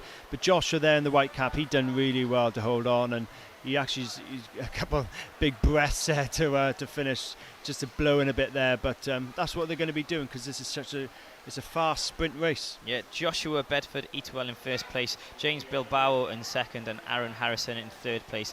32.10 the winning time there, and once again smashing 2 seconds off that PB. Impressive, very impressive. We'll move forwards then to heat 11 of 15 of the 50-metre butterfly for boys between the ages of 11 and 14. In lane 1 we've got Kelvin Cockcroft. In 2 Ross Othen. David Nichols in 3, Callum Mitchell in 4, Angus Gurney in 5, Jack Boniface in 6, Mohammed Abu El Rose in 7, and Gethin Jones in lane 8. And as we come to the middle, it looks like their middle lanes are dominating, and it looks like lane 4 has started very well, and lane 4 is Callum Mitchell. Yeah, Callum looking very comfortable there, but he's still got a bit of competition either side of him from Jack Boniface and David Nichols. He's going to hold on. Lane 7 is pushing, 6 is pushing very hard there. Lane close. 6 came right in Boniface there and didn't quite make it, unfortunately for him. Callum Mitchell holding on, but that was an extremely close race. Yeah, that was very close. Callum Mitchell just holding on there for 31.83, and as you said, Jack Boniface came in strong at the end. Yes, 31.96 for Boniface, so not much in it at all. And Angus Gurney in lane 5 in third place. That could have literally gone either way there. A few more strokes and it could have been a completely different result. Right. It's one of them races that you've just got to go for everything. You can't leave anything in the tank, can you? No, yeah, and you want to, as you said, when you want to get to the end of the race, you want to be blowing because, you know, you want to make sure that you've emptied the tank. We'll turn to heat 12 then. There seems to be a no-show in lane 7. So in lane 1 we've got Joseph McGorley, Dan Elkin in 2, Richard Mawson in 3, Benjamin Rayner in 4, Greg Roberts in 5, Joe Stott in 6, no show in 7, so Llewellyn Davis and Dominic Collier in lane 8. And right now it looks like the boys in lane 6 are really pushing it hard. So Joe Stott with a really good start there. Some of the Leeds swimmers have come down here. Joe, obviously from Leeds as well. They've really come down and started making some statements. Yeah, and Joe second looks like place he's is hold so on. close there, but Joe Stott stuck it. But second place, I really wouldn't dare call that without the official result. Joe Stott from Leeds definitely took it. But let's have a look at the 1, 2, 3. Joe Stott in first place, and second and third are so close there, wasn't it, Mark? Yeah, and Benjamin Rayner nicked in there, also from Leeds. But as you said, Joe and Benjamin both from Leeds, and we've seen throughout some of the other heats as well. Leeds have come down here, and some of their swimmers are actually showing what they're made of. Yeah, indeed. And in third place, McGorley then finishing in third place. He was in lane 1, so great swim from him from lane 1. Always difficult to be in that lane. Great stuff, great standard here in the National Pool in Swansea today. If you're enjoying on Twitter, please let us know. Use the hashtag BGSNLive. Now then, on to heat 13 of 15. In lane 1 from First Swimming Club, we'll have Ryan Retson, who really starred yesterday, having 2 wins. Also from First Swimming Club, we've got Scott Lilburn, Regan Walters in 3, Robert Burton in 4, Adam Poole in 5, Alex Hadley in 6, Devan Jones in 7, and Jacob Coleman in lane 8. They've come flying out of the blocks, and if you're looking at, I think it's Robert Burton and Adam Poole, they've flown, and they are actually side by side here. Yeah, it looks like Robert Burton in lane 4 has got the slight advantage over Poole in lane 5, and they're really going for it. This is an extremely fast race. Robert Burton in 4 will take it. Adam Poole will take second, and third place, well, who knows? That was extremely close for that as well. What a fantastic race that was. That was a fast race, and yeah, as a scoreboard confirms, Robert Burton 29.02 with Adam Poole coming in at 29.64. But that was a very fast race. Yeah, and Scott Lilburn took third place in the end. That was a great example of them boys just really going for it and really being up for the challenge. We've seen some top swimmers in that race, and Robert Burton has made a big statement there. Yeah, congratulations to him and everybody involved at Sheffield Swimming Club. Right, on we go to heat 14. Ellis Lawson is in lane 1, Evan Goggin-Jones in 2, Kane Rabanel Hunt in 3, Lewis Roberts in 4, Jordan Dodd 5, George Johnston 6, George Hinton 7, Owen Elliott from Llantrisant in lane 8. As we come to the halfway stage, lane 4 has gone off fast, and that's Lewis Roberts from Mould. Yeah, you're looking at Lewis Roberts, 29.43 PB coming into this race in the white cap. and he is looking very, very comfortable. Yeah, second place is spot, between Kane Ravenel Hunt, and then in lane 7 pushing for that as well is George Hinton. But first place goes to Lewis Roberts, and in second place sneaking in lane 3 was Robert Regan Walters, and lane 3 Devan Jones. They'll be happy with that swim, won't they? Yeah, Devan Jones came back into it at the end there to get third spot as well in a 30.83. But as you said, yeah, Robert Burton looked very comfortable, 29.24. He's had a really, really good race there. Yeah, fantastic stuff there from the boys. As we await the start of the next heat. They take their time to get in place. This is a full field. We'll have 8 competitors in this one. As we move on to... I'm confused with what heat we're on, if I'm completely honest with you. I think we're on heat 15 of 15 with Daniel Evans starting in lane 1. Okay, Adam Brown is in 2, Patrick Dancer in 3, Finn Slattery 4, Ewan Ronald in 5, Aaron Hurd 6, Ewan Mason 7, and Scott Birtles in lane 8. And it's an extremely quick fast by lane 5, and he's going well. Ewan Ronald, he started yesterday for Leicester Penguins, and he's doing it once again, showing some great form. Looking fantastic, and I think, I think he's nicked second. I think Daniel Evans from Swim Swansea has nicked second to the local swimmer. Yeah, the board currently showing something different to the race we've just mentioned, so we'll wait for the board to update itself. Hopefully we haven't gone. No, that definitely was the right race. We are spot on here. Ewan Ronald, the girls are getting ready to go next, so Ewan Ronald from Rest of Penguins took that. And we'll clarify the rest of the results from that a little bit later on. But the Leicester Penguins, Ewan Ronald in lane 5, smashed that and took the win. Congratulations to him. So, as I said, the girls are getting ready at the far end of the pool for the 50-metre butterfly for girls between the ages of 10 and 13. We'll have 6 girls in this race. In lane 2 we'll have Helen Lewis from Merthyr, Kerry Miles from Abertillery in lane 3, Lauren Cook from Mould in 4, Erin Roberts also from Mould in 5, from Novice Gar, Olivia John in 6, and from Aberaeron, Kellen Nicholson. This is an all Welsh heat. All Welsh heat, and look out for Helen Lewis from Merthyr, 43.67. She hasn't had the best of starts though. Yeah, they're into the pool towards the halfway stage. It looks like that lane 4 and 5 are the ones leading the way. In 4 we've got Lauren Cook and Erin Roberts in 5. Both of them girls will know each other very well. 10 years of age, both from Mould Swimming Club, and really pushing hard. It looks just about the moment that Lauren Cook in lane 4 has got the advantage, and she needs to push home and clarify and put a stamp on this race if she's going to win it, and she's doing that towards the final stages. A great swim from Lauren Cook from Mould. Lauren's just got the better PB as well coming into the race, and she's edged out her swimming club teammate Erin Roberts there. Yeah, and third place was very close between lane 7 and lane 2 as well, but it went for lane 7 in the end. Kellen Nicholson, she got third place, so she'll be delighted with that. Helen Lewis came fourth. She really pushed her all the way for that race. Another fantastic race, and we'll clarify the top 3 for you now. In first place we had Lauren Cook. In second place, also from Mould, Erin Roberts, and Kelly Nicholson in third place. 39.54 the winning time. Good swim by Lauren Cook there. Right, onwards we go to the second heat. There will be 12 of these heats, the 50-metre butterfly for girls between the ages of 10 and 13. In lane 1, we have Sian Tustin. In 2, Millie Rees. Jade Adams in lane 3, Ellen Edwards in 4, Alicia Solaku in 5, Megan Annis in 6, Megan Black in 7, and Millie Bryce in lane 8. Two local girls in this in lane 2 and lane 7, so they'll be very comfortable in their own swimming pool. And lane 2, the local girl, Millie Rees, has started very fast, and she looks like she's just about in the lead from lane 7, Megan Black from Swansea. Yeah, both from Swim Swansea, they're both going for it, but it does, as you said, look like Millie Rees is going to look like she's going to nick this, or as was Megan Black's just coming back into it.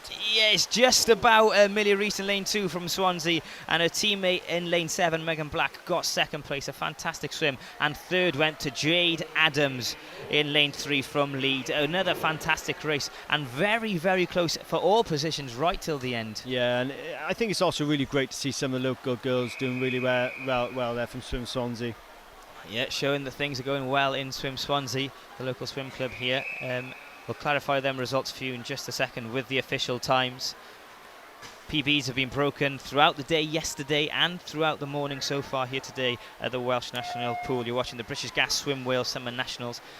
And we'll have to move on straight away to the second heat. We've got heat 3, which is Robin Brown in 1, Charlotte Gibbs in 2, Holly Dancer 3, Joanna Murdoch is in 4, Paniagian Gutierrez in 5, Sophie McDonald in 6, Alicia D. Jones in 7, and Ocean Pulteney Maddie from Swansea in lane number 8. And as we look into the race now, in lane 5, pushing hard and leading the way is Paniagua Gutierrez. Hopefully I've got her name right, and she's looking very strong right now. Yeah, and another lead swimmer there and looking really comfortable. They've come down here in numbers and they're performing to their very, very high standard. Yeah, in second place, lane 2 is going to steal it, I think. Yes, she is. Charlotte Gibbs really pushed hard, got pushed all the way there by Holly Dancer, but she just about held off and stayed strong right at the end. Another fantastic race, and these girls really going for it and really showing that they've got the strength, not only for 40 metres, but for 50.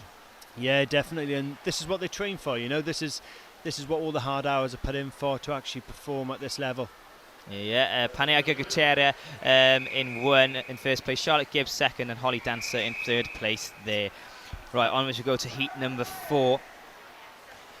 In lane 1 we have Anna Phillips, another local girl from Swim Swansea, Caitlin Bradford in 2, Jessica Teal in 3, Marteg David in 4, Matilda Neal in 5, Lucy Hanford will be in lane 6, Lucy Harding in 7, and to complete the field, Ella Cowan in lane 8. Jessica Teal's had a good start from Leeds as well in 3 with the yellow cap.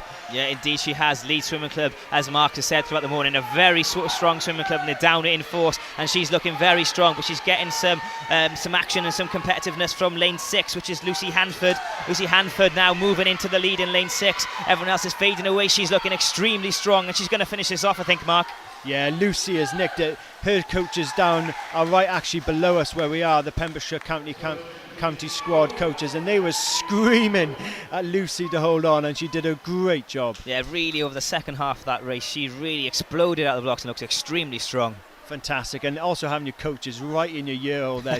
She was in lane 7, and the coaches were just over the far side in lane 8, and they were screaming at her, and she did a great job. Yeah, good job. Lucy Hanford first, Lucy Harding second, and Ella Cowan in third place. Jessica Teal pushing her all the way in fourth place. So congratulations once again. The standard extremely high, and heat number 5 will start any second now.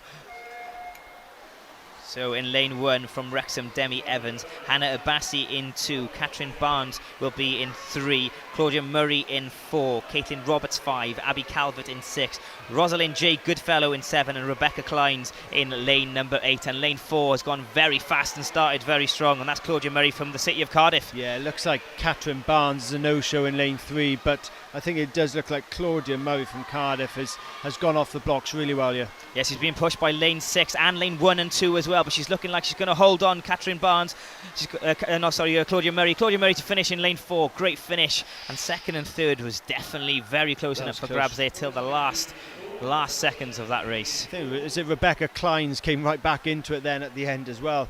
Yeah, all the way out in lane 8, she took second place, and third place has gone to Abby Calvert, and Claudia Murray, as we said, in lane 4, winning that from the city of Cardiff. So Claudia Murray first, Rebecca Klein second, and Abby Calvert in third place. I actually thought for a moment that Rebecca Kleins had nicked first spot, but she didn't. It was a 36.85 from her, and Claudia Murray 36.24. There you go, fantastic stuff. And the second heat has begun. This is the second heat. Lane's heat 6 has started. Rhiannon Haynes is in 1, Devano Ellison in 2, Abigail Rylance in 3, Ashley N. Jones in 4, Keely Smith 5, Anna Wessels in 6, Molly T. Smithfield in 7, and Isabel Berlin is in lane 8. As we come to the halfway stage of this race, lane 1 is looking very strong on the far side. That's Rhiannon Haynes. Yeah, it's a tight field, but as you said, lane 1, Hannah Haynes is looking really... Rhiannon Haynes, is looking... She's going to nick it, but also down in lane 8, Isabella Berlin from Crawley. Looks like she might just touch. That was extremely close all the way till the board.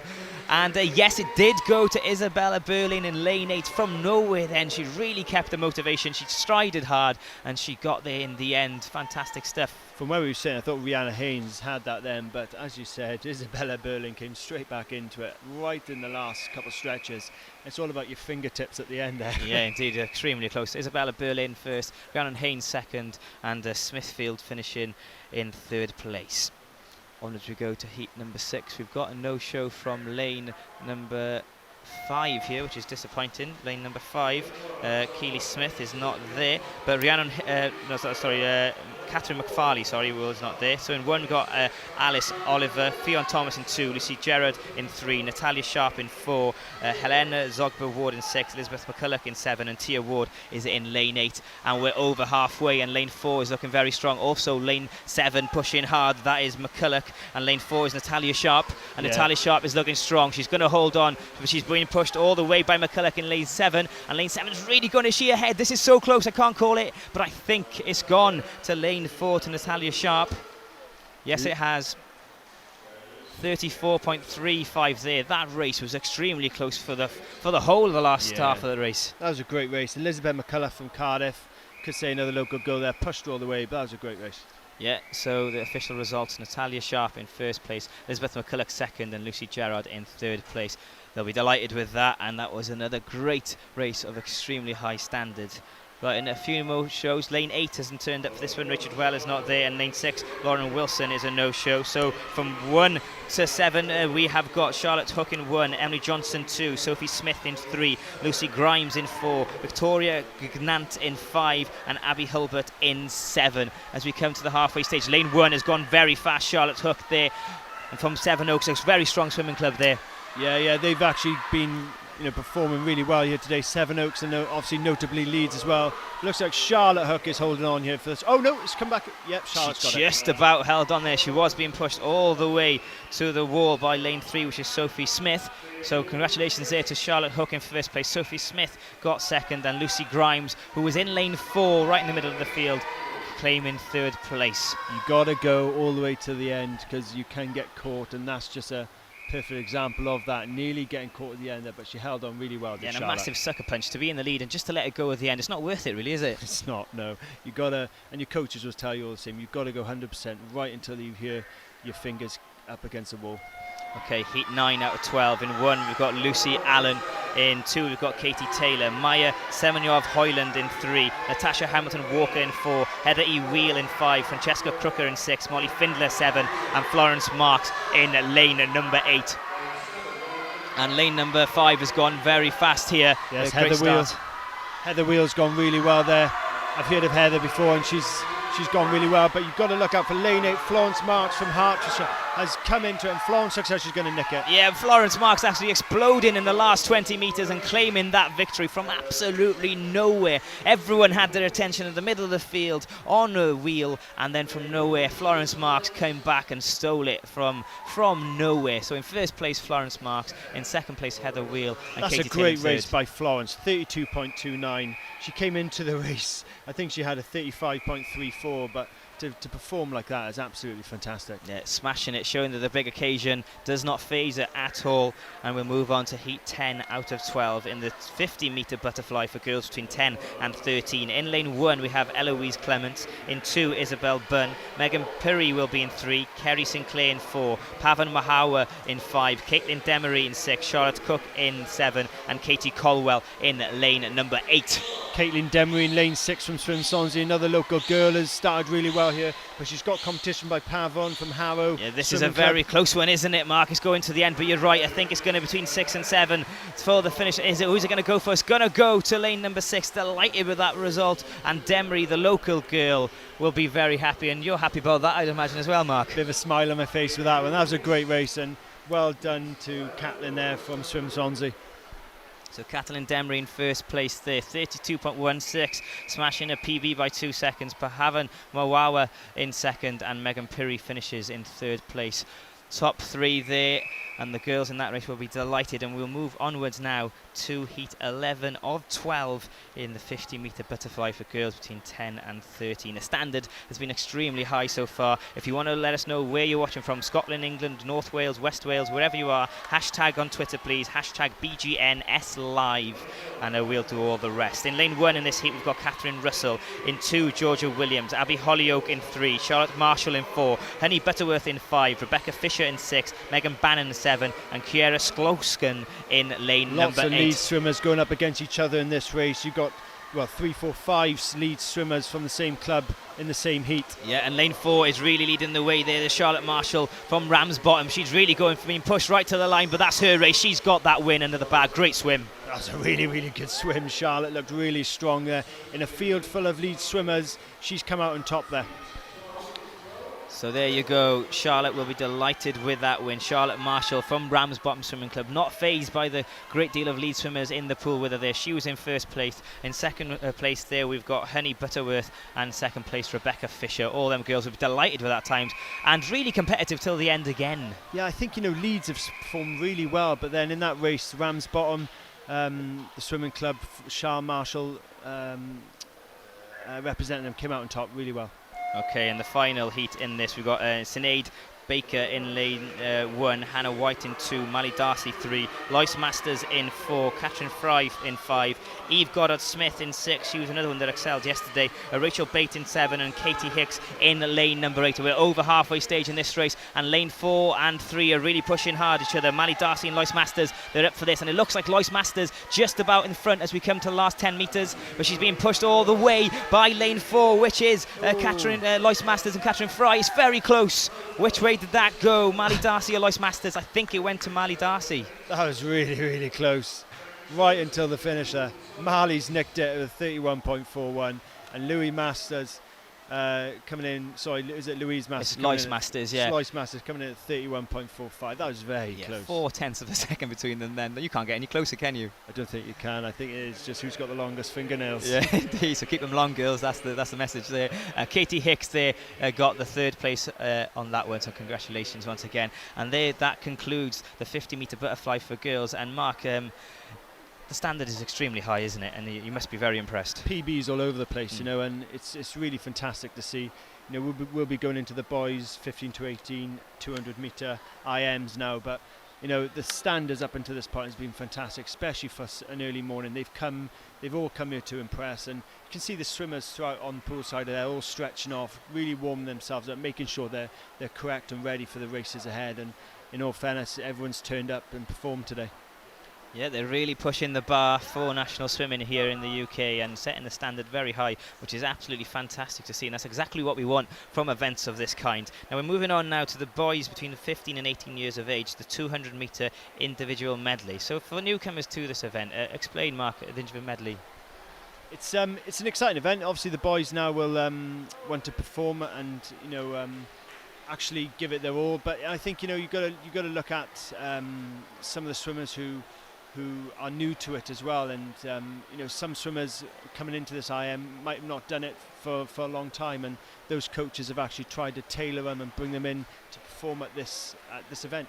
Yeah, we'll have only 6 boys in the first of these heats. We'll have 8 heats in total. In 2 we'll have Daniel Picton. In 3 we'll have Harry Ledger-Hodder, Sam Wilcox in 4, Luke Robbins in 5, and Simon Short in 6. And to conclude the field, Owain Powell will be in lane 7. And off they go into the water. The start, once again, very important in this race. Yeah, absolutely, and they've all really started well there. And look at the technique on some of the boys there, really getting out of the water, arching the back and coming back down and keeping their heads focused. If you keep your head still when you're doing your butterfly, that's the main thing. Yeah, and lane 3 and 4 have gone very fast to start. Harry Ledger-Hodder and Sam Wilcox, both Welsh boys, one from Merthyr and City of Cardiff respectively, and they're really pushing the pace and really putting the stamp on this early on. Yeah, quite a few Welsh swimmers in this, and Sam Wilcox, as you said, started really well. He's got a really good seed time as well. And how important is the turn in this? Because obviously they're changing now from the butterfly to the backstroke. The turn must be vital. It is, absolutely. And, these boys are multi-discipline swimmers, so they can actually, they're doing their backstroke, they're doing their butterfly, and just to change the stroke is actually a real important skill to have. And lots of swimmers don't have it, but these boys showing some really good technique at the moment. Yeah, Sam Wilcox fading slightly there, and they're really pushing the pace now. Harry Ledger-Hodder in lane 3 is leading the way. Coming back into the race in lane 5 and 6, we've got Luke Robbins and Simon Short. And as they change the second time, the front crawl is up on next. Breaststroke. Is this a strategy game? It must be to a certain extent, because they know which one's the stronger stroke. Yeah, definitely. Some of the boys know what they're best at. The coaches know what they're best at. But at the end of the day, they got their breaststroke now. Next up will be front crawl, and you might see some boys coming even back into the race. But at the moment, as we've got here, Harry Lee Hodder from Merthyr is really progressing well with the breaststroke. Yeah, and as I said, technique-wise, it's such an important aspect of this. And look at some of the boys; the technique in them is fantastic. Yeah, they're looking very calm. They're not thrashing around in the water, are they, at all?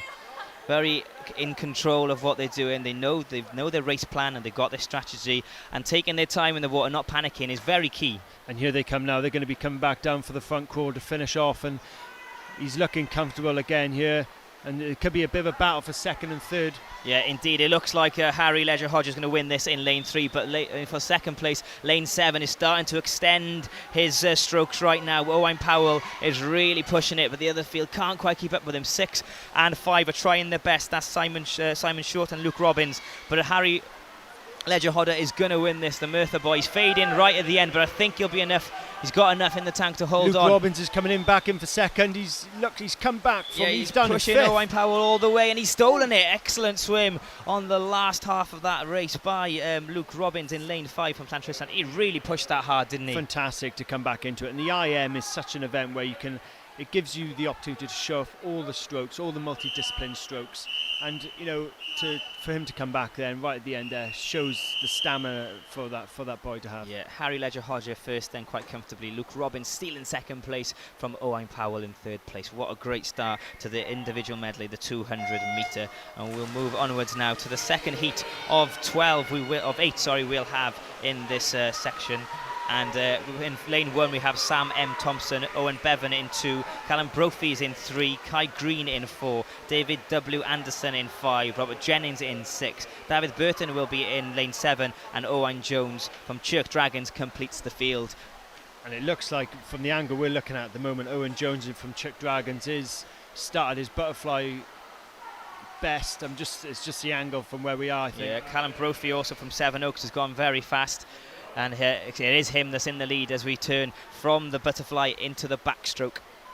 But lane 8 and lane 6. In lane 6 we have Robert Jennings and Owen Jones in lane 8. Just keeping up. Great transfer from Callum there from butterfly into backstroke, and he's looking really comfortable now at the moment.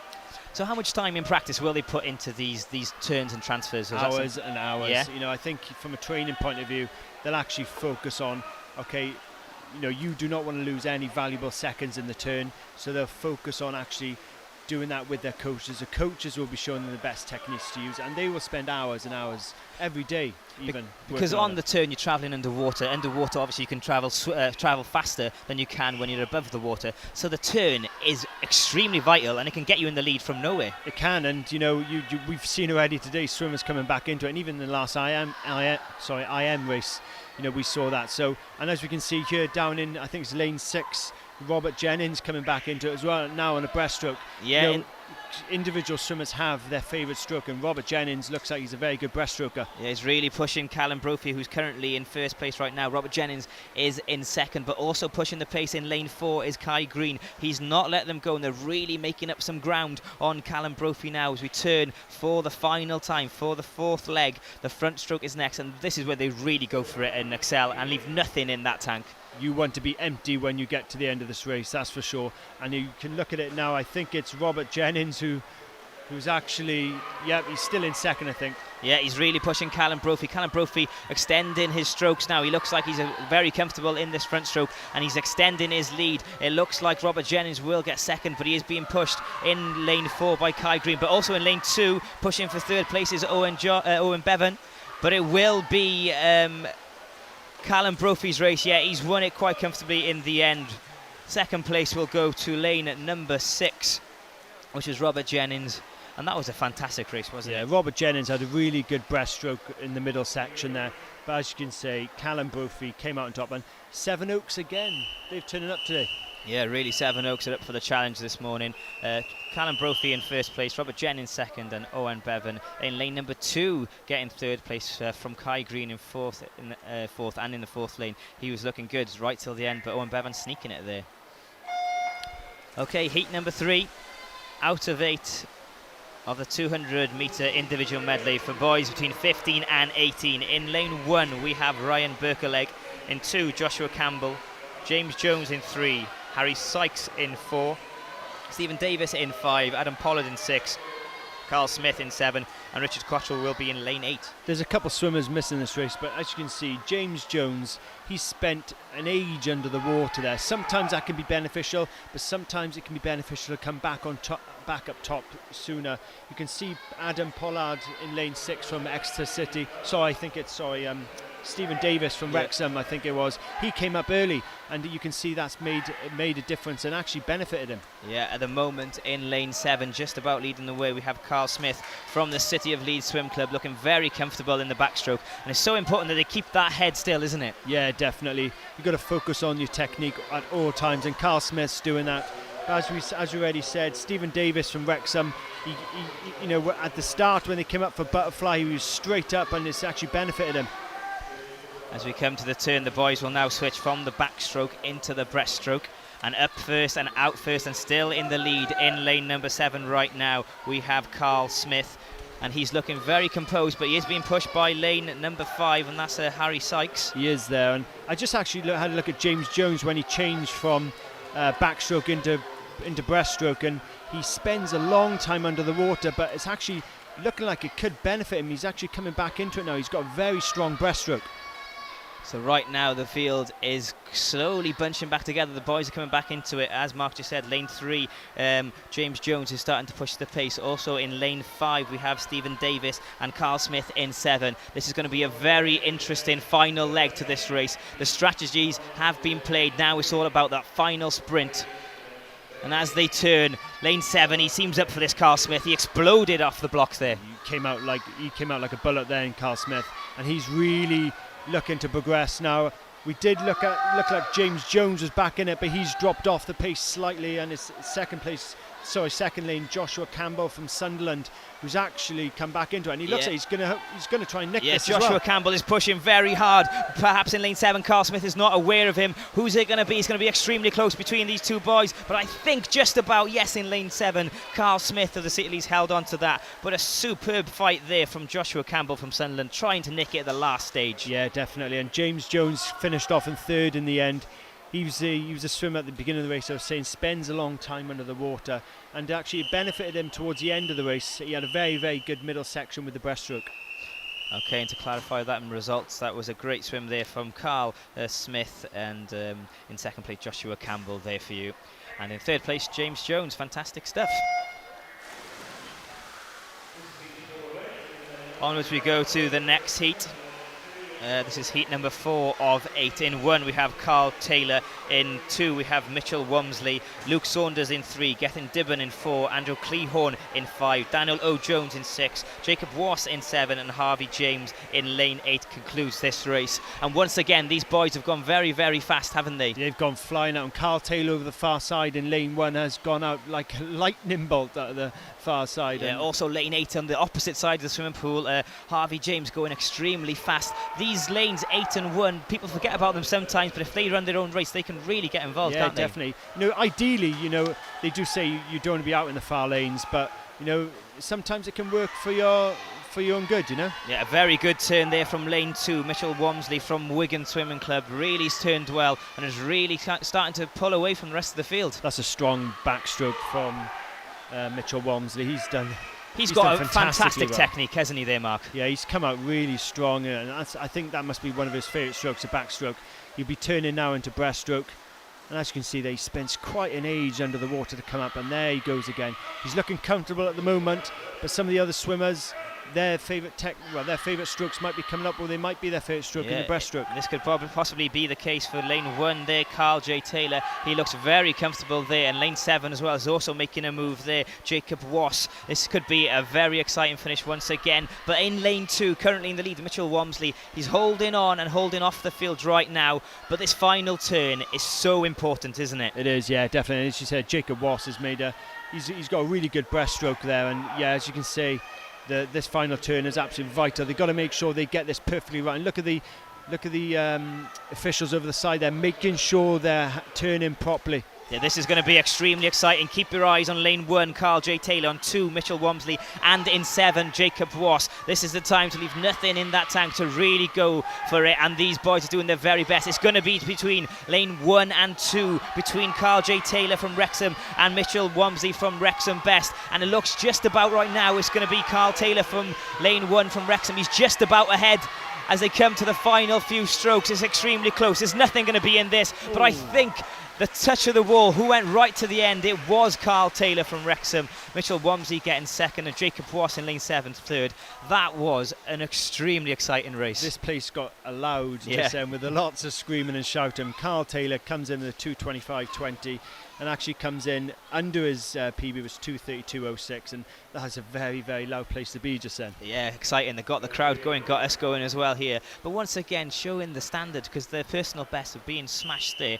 And it's just the standard all over the field, because they're all pushing each other slightly on and on and on to improve. And that's exactly it. You know, you're saying about pushing each other. That's what they're doing. And, you know, if you got that competitive edge and you've got people competing against you to try and raise your standards from a swimming point of view, that's going to help you. Okay, on as we go to heat number 5 of the 200 metre individual medley for boys between 15 and 18. In 1 from First Swimming Club, James F. Stephen, Matthew Holland in 2, Thomas Howe in 3, Samuel Matthews 4, Liam Noonan 5, David G. Flanagan in 6, Christopher Wall 7, and Jordan Strathen in lane number 8. It's a good start there by Matthew Holland from Wolverhampton down in lane 2. He's come out really well, and I think it's down in lane 5, Liam Noonan from Lincoln Falcons. He started really well. That start all important as well, but it's a brave strategy to put yourself in the front right at the start and, you know, back yourself to stay there.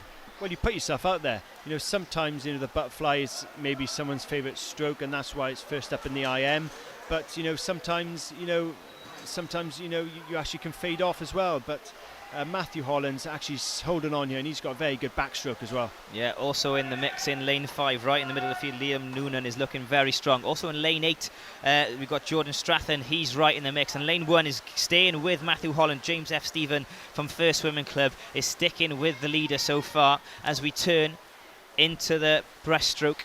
Yeah, Matthew came up very early in breaststroke there, didn't spend much under the water, but he's been caught now. You've got a very good breaststroke on the far side. James Stephen from First Swimming Club, he's actually taken over Matthew now. Yeah, and a great turn in the middle there by Liam Noonan as well. He turned really well, but lane 1 is starting to extend the lead perhaps now. The angle from where we've got is quite difficult, but it's very, very tight between lanes 1 and perhaps 5 right now. In 1 we've got James F. Stephen and Liam Noonan in 5. As they turn, this could get very exciting because these boys are not far apart, are they? It goes back to what we were saying about certain swimmers will have favourite disciplines or favourite strokes which they like, and you could see on that swim James Stephen had a fantastic breaststroke. Let's see what his front crawl's like.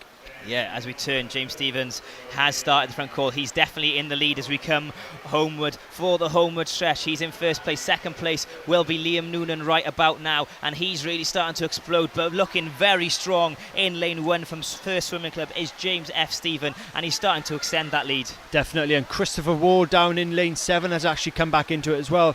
Christopher Wall actually looks like he's going to try and pinch second. Yeah, he's looking very tight and he's looking strong as well. It's going to be very close between the 5 and 7 for the victory, and I think he stole it. Yes, Christopher Wall did steal second place. James Stephen in first place, Christopher Wall in second, and Liam Noonan in third. These races are just not over till they're over, and that's what's so exciting about these events. Absolutely, and Liam Noonan then, you could actually just see him, you know, he started so well. Sorry, Liam Noonan, but he started really well there, and the other swimmers came back into it, and Christopher Wall nicked second from him. Yeah, good stuff there. The official time there, 2 minutes 26.82, and he'll be delighted with that, knocking a good 4 seconds off his PB. Once again, PB's been smashed all over the place.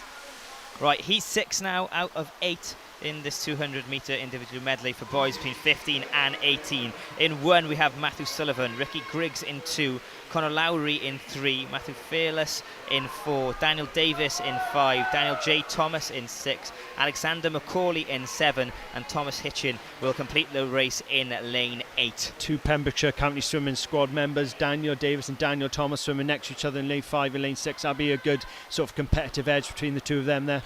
Yeah, indeed it shall be. We'll watch how that develops throughout the race as they turn for the backstroke.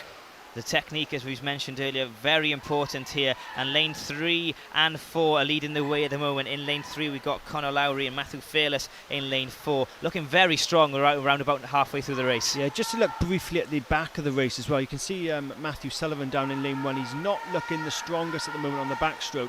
But, some of these guys, you can never ever, as we said, count them out. But at the moment, Matthew Sullivan and Alexander Macaulay are actually propping up the race. Okay, we turn to the breaststroke. This is where the race has changed on quite a few occasions this morning. Out first and looking very strong in lane 4 is Matthew Fearless. He's looking very strong, but he's being pushed on either side by lane 3, which is Conor Lowry, and the other side, Daniel Davis from Pembs County in lane number 5. Yeah, Matthew's got quite a strong breaststroke there. He gets head right up and then comes back down into the water. But if you look at the lane next to him, which is Conor Lowry's got a different type of breaststroke, much more of a streamlined movement through him.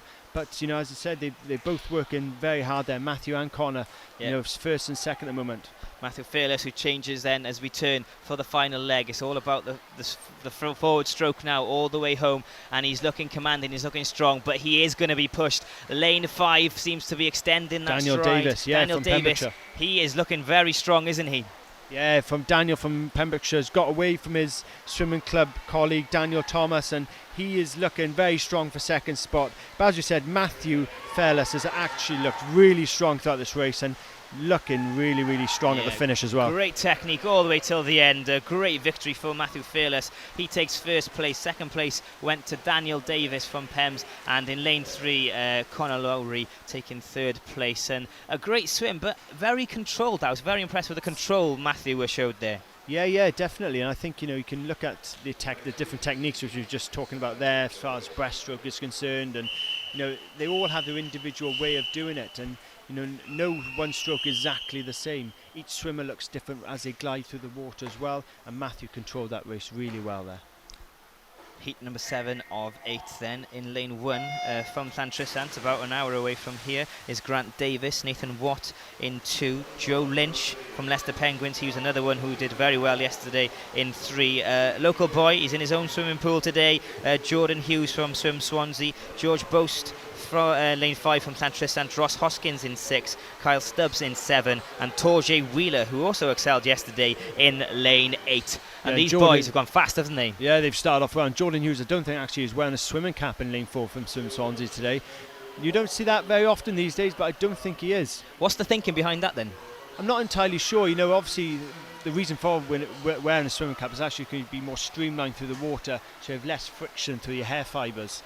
But I don't think, by looking at it from here, I don't think he's actually wearing a swimming cap. So whether that's he swims better without it or not, but he's doing very well at the moment. Very strong backstroke by the boy himself.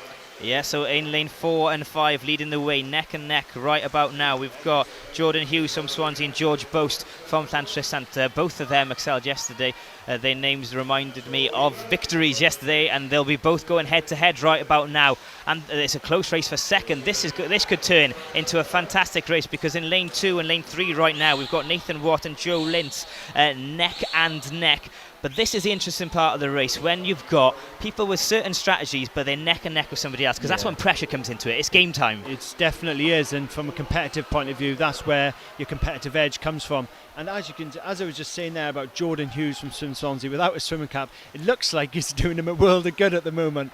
He's doing fantastic breaststroke there. Yeah, it could be the one of the events that irritates him to wear the hat. You never know. Or maybe he's just forgotten it. But right about now, it's working from the Swim Swansea swimmer. He's in first place as we turn for the final leg, but it's extremely close. Jordan Hughes is in the lead, but lane 5, George Boast, is pushing him all the way. They'll know each other very well. They're both Welsh swimmers, and this is going to be neck and neck for first place. Who's got the energy in the tank? Right now, Jordan Hughes is holding on. He's looking strong, but George Boast is not letting him go. But it looks like, as we come towards the final few strokes, yes, it will be Jordan Hughes from Swim Swansea. He'll be delighted with that. Absolutely delighted. And Joe Lynch coming in third spot as well. But Jordan and George from Swim Swansea and Llantrisant will know each other. They would have swam against each other numerous times, so they'll know to get one up on each other for sure. Yeah, fantastic stuff. The bragging rights then goes to Swim Swansea's Jordan Hughes over Llantrisant's George Boast. A bit of South Wales rivalry there, and a great time as well for Jordan. 2 minutes 14.68. George Boast in second place and Joe Lynch in third place. Another PB there. A PB again, fantastic stuff. As we keep saying, PBs have been broken everywhere, which is showing the strength of the national swimming scene right about now in the UK. Right then, onwards we go to the final heat of these prelims.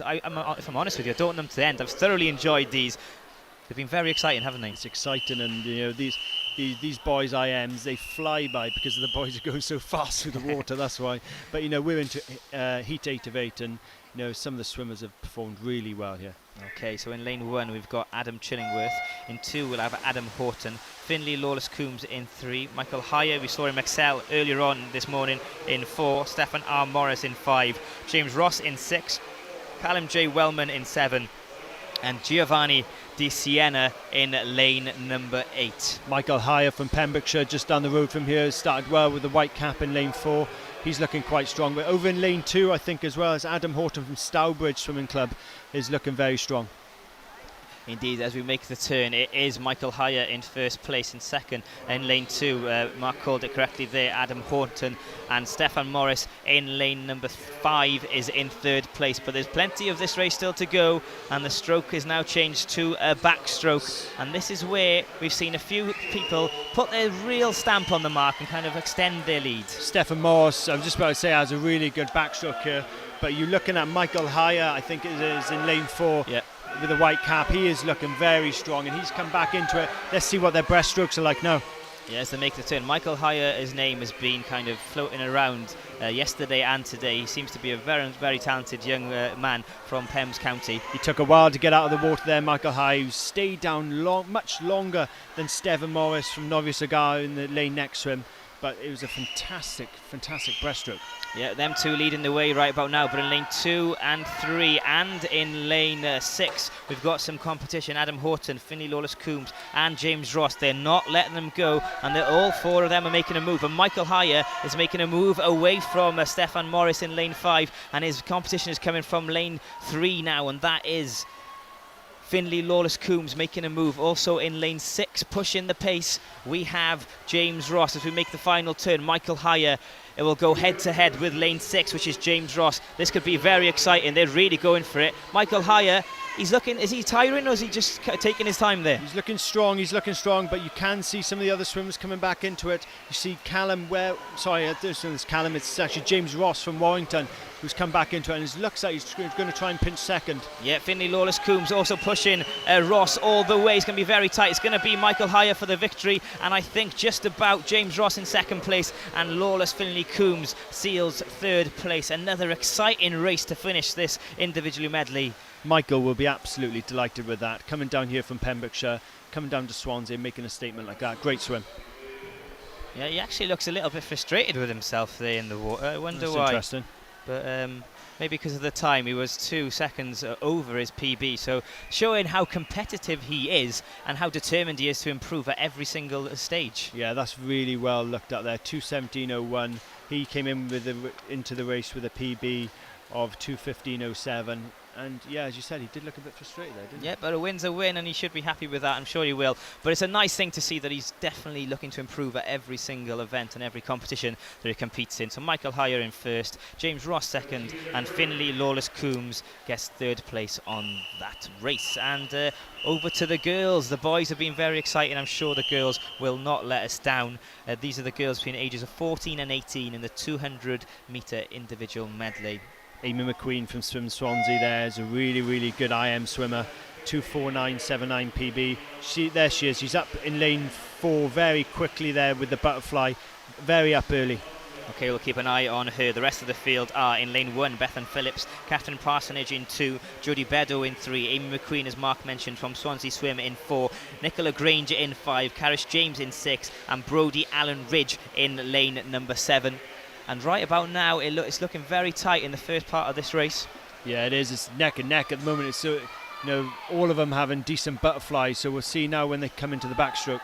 Yeah, it looks like lane 1 and 2 are leading the way. Kath Parsonage in 1 leading the way, and Phillips in lane 1 in second place right about now. But here we go to the backstroke, and once again we can't say how important it is to keep that head straight in the backstroke. Yeah, definitely. And you're looking at lane, I think it's Karis James over in from Pembs County. She's had a really good backstroke here.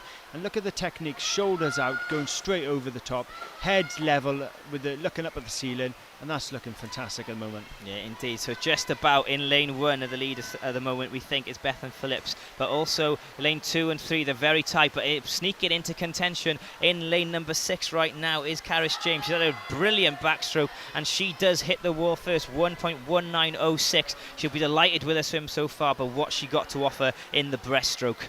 That's the thing. Each swimmer will have their own favourite stroke, and you'll see some swimmers coming back into it. And actually, I'm just looking out at the Swim Swansea girl, Amy McQueen. She's coming back into it slightly a bit better now. But as you say, still out on top is Karis James.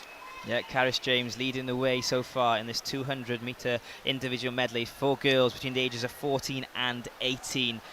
They seem to be taking their time in this leg, maybe pacing themselves because they know the big finish is upon them. And that finish is always very, very exciting. Once the turn is made, these girls will absolutely go for it and leave nothing energy-wise in the tank. Big finish. Karis James, though, is performing really well. I'm just looking at her PB here, and she's gone off really well here. Okay, so we're hoping for a PB from Karis James as she turns. She's quite clearly ahead. She looks very composed technique-wise. She is flying. She looks very comfortable in the water. At the moment, yeah, but some of the swimmers will be coming back up in her. And you're looking at lane 7, Brodie from Abertillery, Brodie Allen Ridge. She's come back into it as well, but as you said, Karis James is still looking very controlled, and this is a very, very good swim. This could be a PB here. Yeah, Jodie Beddoe also in lane 3 pushing hard. Bethan Phillips in 1. They're all in contention for second place, but it looks like Karis James with a comfortable swim, very, very controlled swim, takes it, and yes, she does. And it's going to be lane number 7, Brodie Allen Ridge in second place. A fantastic swim, and I think controlled is the word there. She knew exactly what she was doing. Karis James's seed time was 2:50.48, and she's come in virtually 5 seconds below that, 2:45.57.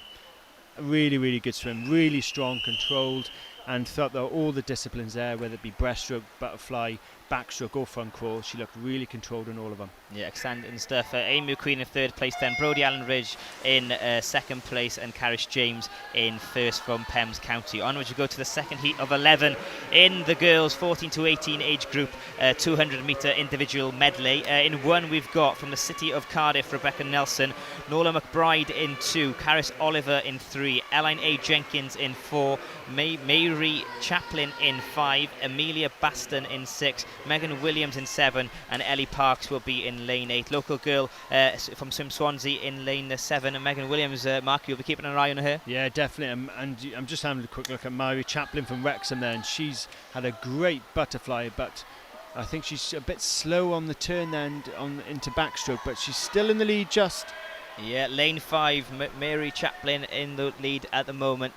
Very composed, good technique right about now. In lane 6 as well, keeping up with her, is Amelia Baston from the city of Cardiff. Many a Welsh girl in this, and once again, they'll know exactly what the history is between themselves. Showing the standards, and these girls will swim against each other regularly, so they'll know each other, they'll know what their strengths are as well, and they'll also know what their weaknesses are. And you can actually see Megan Williams from Swim Swansea just dropping off the pace a bit, but Amelia Baston from Cardiff, a great backstroke there to get her into the lead, and you could see there Amelia, so I think it was Mary Chaplin for Wrexham, just looked over at Amelia Baston and had a good look at her there to say, okay, I'm going to try and get you in this breaststroke. Yeah, you're not going away from me yet is the message, I would imagine. But right now, it is Amelia Baston from the city of Cardiff in the lead, leading Mary Chaplin in 5, and also in third place in lane 7, Megan Williams from Swim Swansea now. It's going to be a very interesting finish to this. Meg is still trying to catch them on, well, stay on their coattails, as you say, but it looks like it's going to be a straight race for the top two, Mary and Amelia. Yeah, also in lane 4, looking for that third spot, not giving up, is Elaine A. Jenkins from Swin Conwy. This is a Welsh battle royal we have in Swansea Swimming Pool now. It looks that way as they turn from the breaststroke into the front crawl. This will be a big finish. Yeah, Amelia Watson knows what is expected of her. She's got a big finish ahead, but she also knows the Mary Chaplin, who's right by her all the way throughout this race. She wants that big finish, and she's looking very strong right about now. Very, very strong, and she's pulled away actually, and I thought it was actually going to be a bit closer, but Amelia has actually got a fantastic front crawl. And look at the way, look at the technique as well. She's gliding through the water, making it look effortless. And you know, as you say, you keep some stuff in the tank till the end, and she's really done that. Yeah, a fantastic swim, controlled throughout there. Amelia Baston from the City of Cardiff seals that. Chaplin from Wrexham will take second place, and third place will go to Megan Williams from Swim Swansea. Delighted with that as a member of Swim Wales. You must be very happy with that, Mark. Yeah, happy with that. You know, I think you know, if you're looking at local swimmers doing well, they are, and you know, from a Welsh point of view, you know, it's really good to see local girls swimming at a national event like this. So Amelia Baston in first place, Chaplin from Wrexham in second, and Megan Williams in third place. 2.38.91 the official time there, and once again personal best being completely smashed. Was that? Unbelievably, yeah. Yeah, unbelievably smashed. Nearly 10 seconds.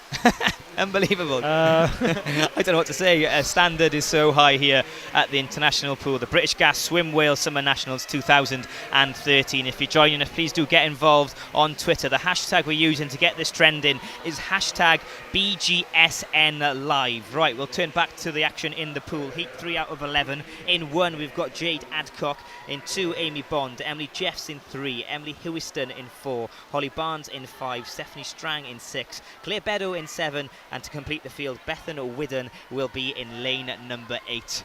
Yeah, we've had a really good start in lane 4 from Emily Hewiston from Dumfries. That's a long way to come down, but doesn't look like the travel's affecting her at the moment. Yeah, she's quite clearly in the front right and about now, but also in lane 7, swimming well, is Claire Beddoe. Also in lane 3, keeping tabs on everyone, is Emily Jeffs from Hemel Hampstead. As they come to this turn, we can't specify how important this turn is. We've mentioned it a few times, and they will put hours of practice into it, but a bad turn can really lose you a lot of ground in the pool. Well, ultimately, a bad turn, if you do it wrong, can actually get you disqualified as well. So, you know, you can see the volunteer officials on the side. They're making sure that their turns are done properly and effectively, and we haven't had any disqualifications yet, so that's a testament to all the swimmers. Yeah, indeed. Emily Hewiston from Dumfries, 14 years of age, is really starting to stretch now, but one girl in particular who's ready to make the move with her is Claire Beddoe in lane 7, and also reacting to the challenge in lane 3 we have Emily Jeffs. These girls know that they got to catch up if they're going to do it, because the fast finish is fast approaching us right about now. But Emily Hewiston looking very relaxed and a great technique in the pool. Fantastic, and you know, you just got to sometimes sit back and appreciate the technique and the actual training which goes into performing at this level, and Emily's really showing that. Slightly dropped off the pace if we're looking at the big field in lane 8. You're looking at Bethan Widden from the Aqua Bears. She's dropped off a bit, but you know, you're looking at Emily, and you know, Emily, she's performing really well. Yeah, it's going to be between these three then, but it looks like it is definitely going to be Emily Hewiston's race. Claire Beddoe in 7 and Emily Jeffs in 3 are going to battle her out, but really now in lane 7, Claire Beddoe's given herself some breathing space as well. Yeah, and Emily has just absolutely flown away and smashed the field, in all honesty. You're looking down in second, Claire Beddoe from Shrewsbury. Shrewsbury will be happy with that. She's coming down into second as well. And it's a bit of a tight finish for third, but it looks like it's going to be Stephanie Strang from Dun City. There you go, that's concluded there. I think it was lane 5 actually. Lane there, 5, Mark. yeah. It was Holly Barnes in third place from Harrow.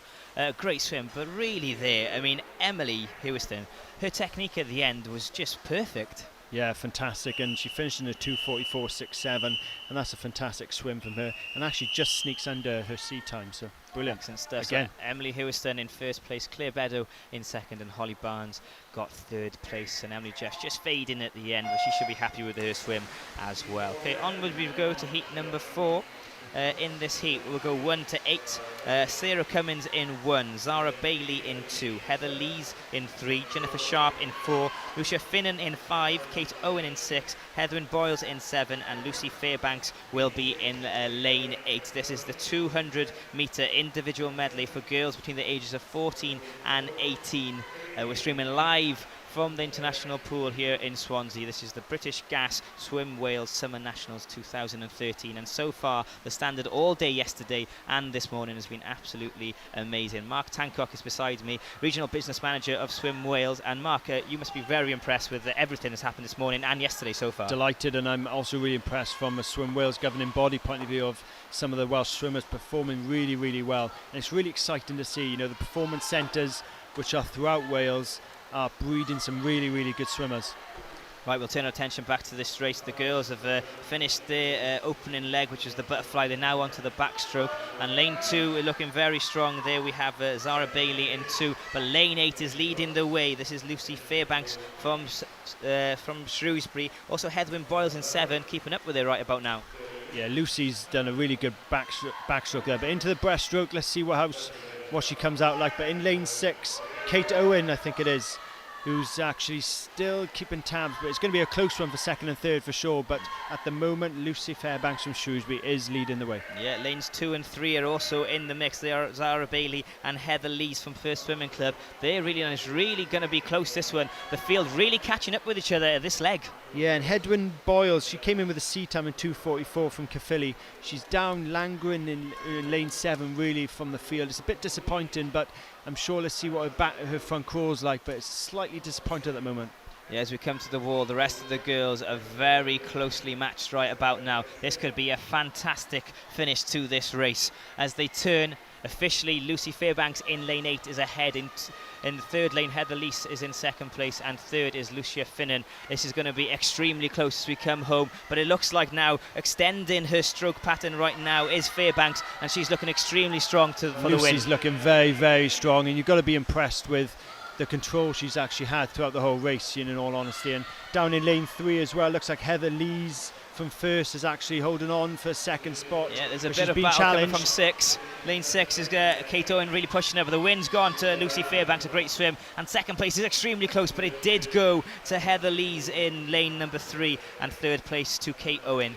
Another great swim, but the main thing I keep saying about this is the strategy and the control from these young professional athletes, because they are professionals in my head, because they train like professionals, don't they? Well, they have to, and in all honesty, from a professional point of view, their coaches make sure they train hard every day, and 5-6 o'clock in the morning starts is not easy. It's hard to get out of bed every morning to train 6-7 times a week.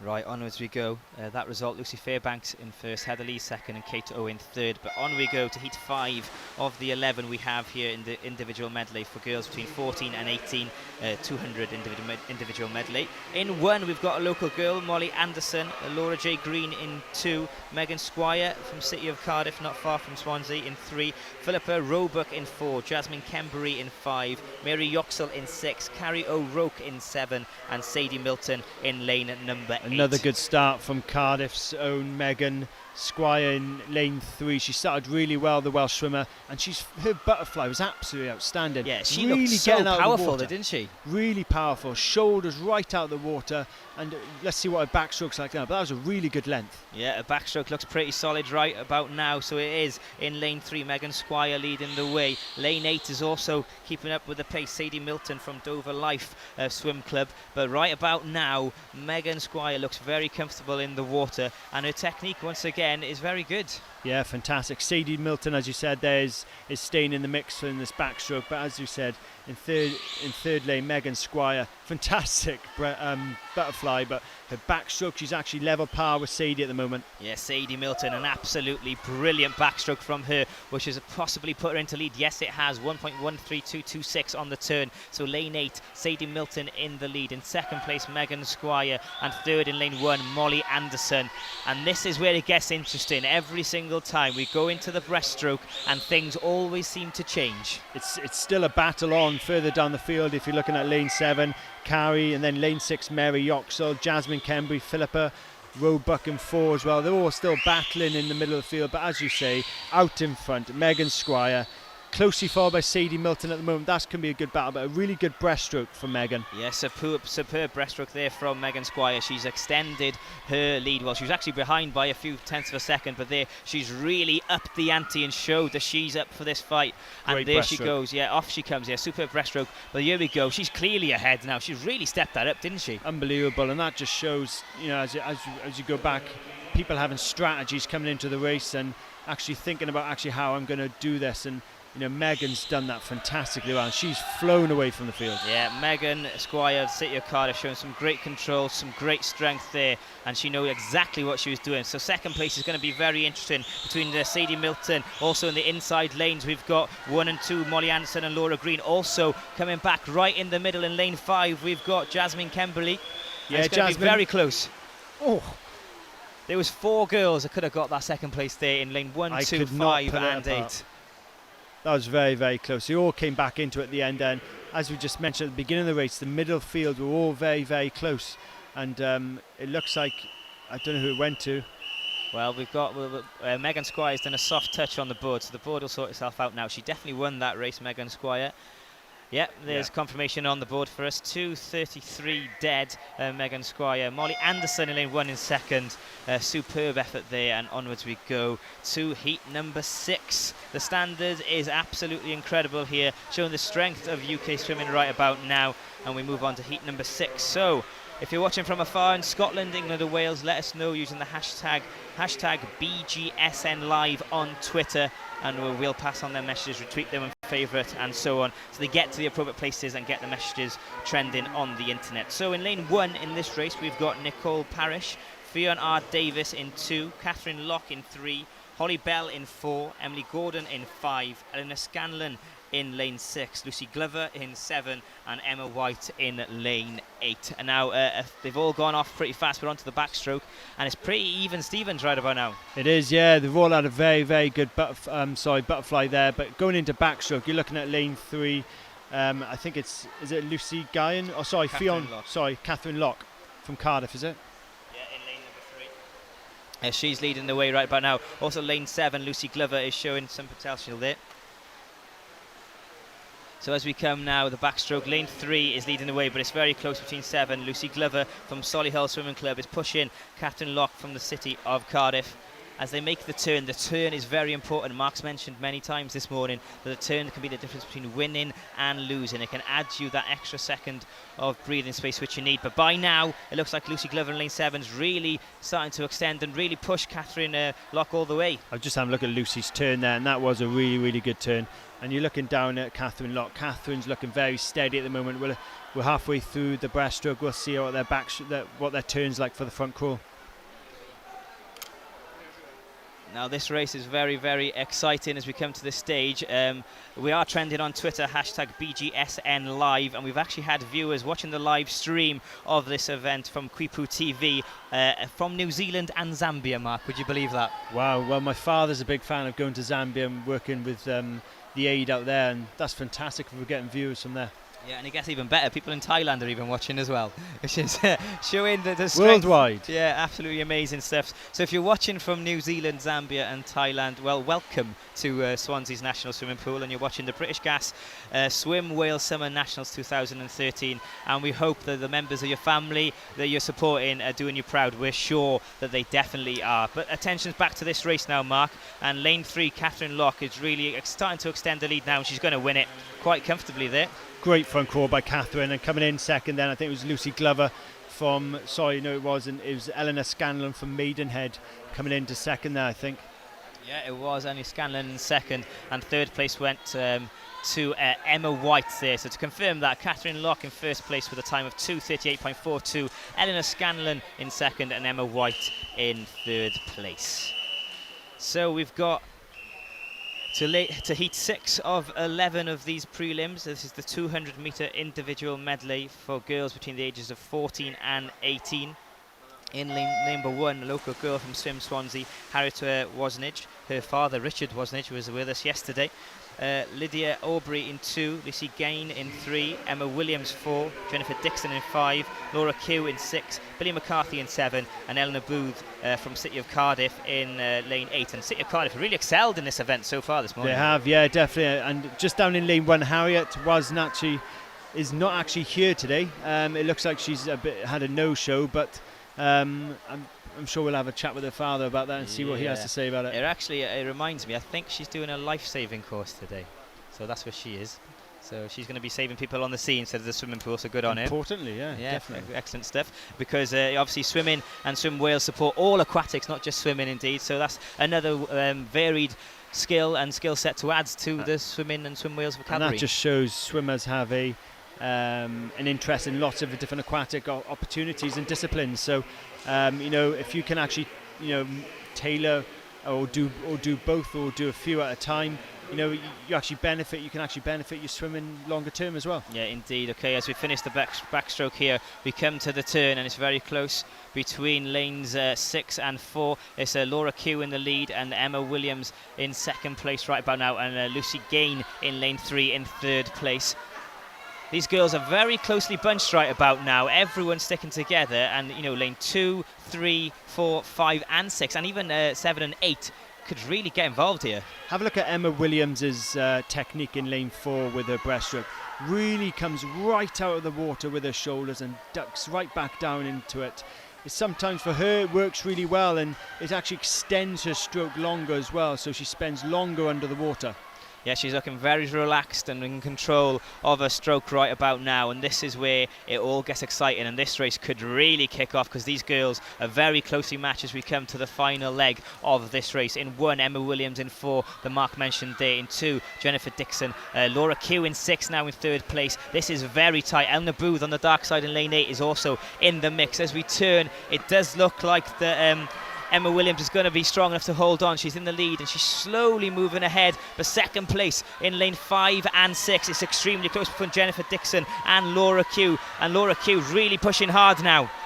Emma Williams is just about could even get caught by Laura Kew. Laura Kew's coming right back into it. Yeah, this could be is she going to be strong enough, Emma Williams from Llantrisant, to hold on? Yes, she is just about, and Laura Kew stealing second place, and in third place, in between the both of them, Jennifer Dickinson from First Swimming Club.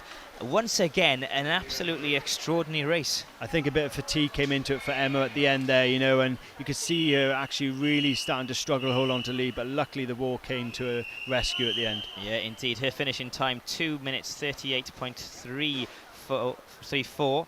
She'll be very happy with that, especially with the pressure that she was under right towards the end of that race.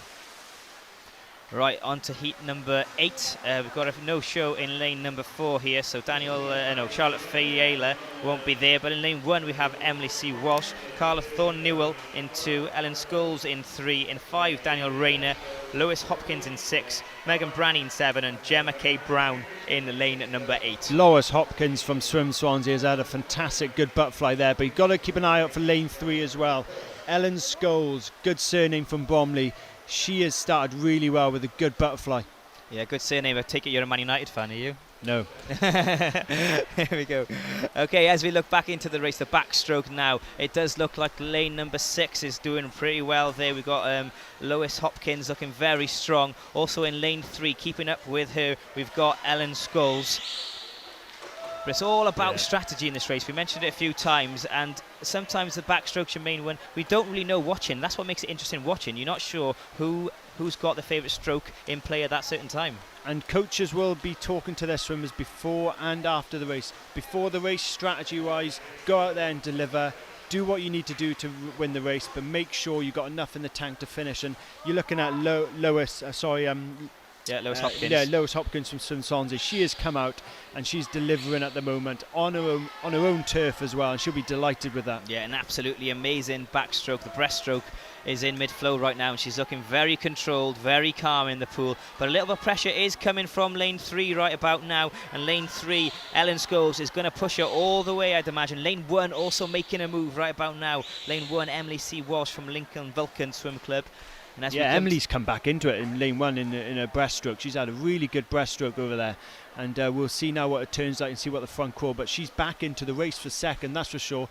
And I think it's just been a bit of fatigue with Lois Hopkins from Swim Swansea in lane 6. But let's see how this finishes. Yeah, she does turn in the lead, leading Ellen Scholes in lane 3 just about, and Emily Walsh is in third place. But this is it now. This is the business end of the race, and Lois Hopkins is extending that lead. She's looking extremely strong and confident.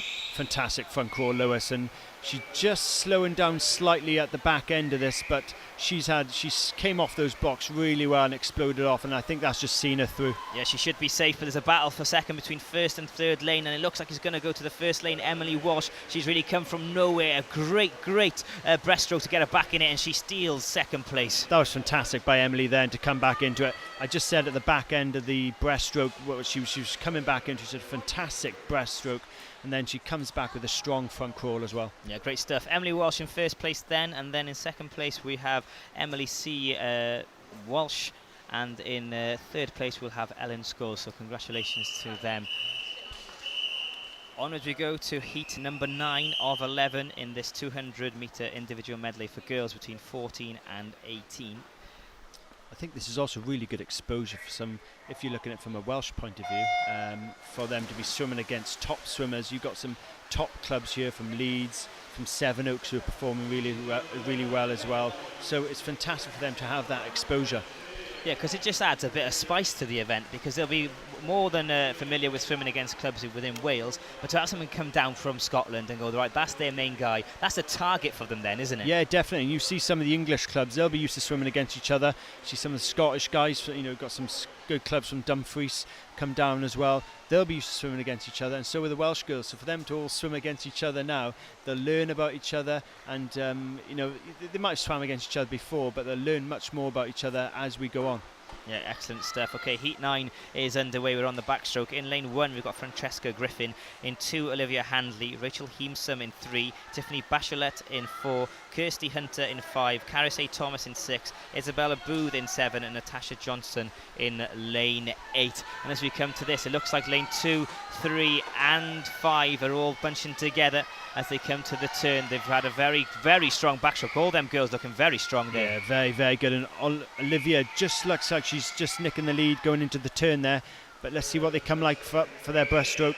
Yeah, very close between lane 2, which is Olivia Handley, lane 3, Rachel Heesum, and also Kirsty Hunter in lane 5. And it looks like Kirsty Hunter is slowly putting herself in front right about now. She's looking very powerful and very strong, and coming up high, like you said, out of the water. And I've seen a few techniques like that today, and Kirsty just one of them, coming very high and then coming back down into the water, so you stay under the water a bit longer.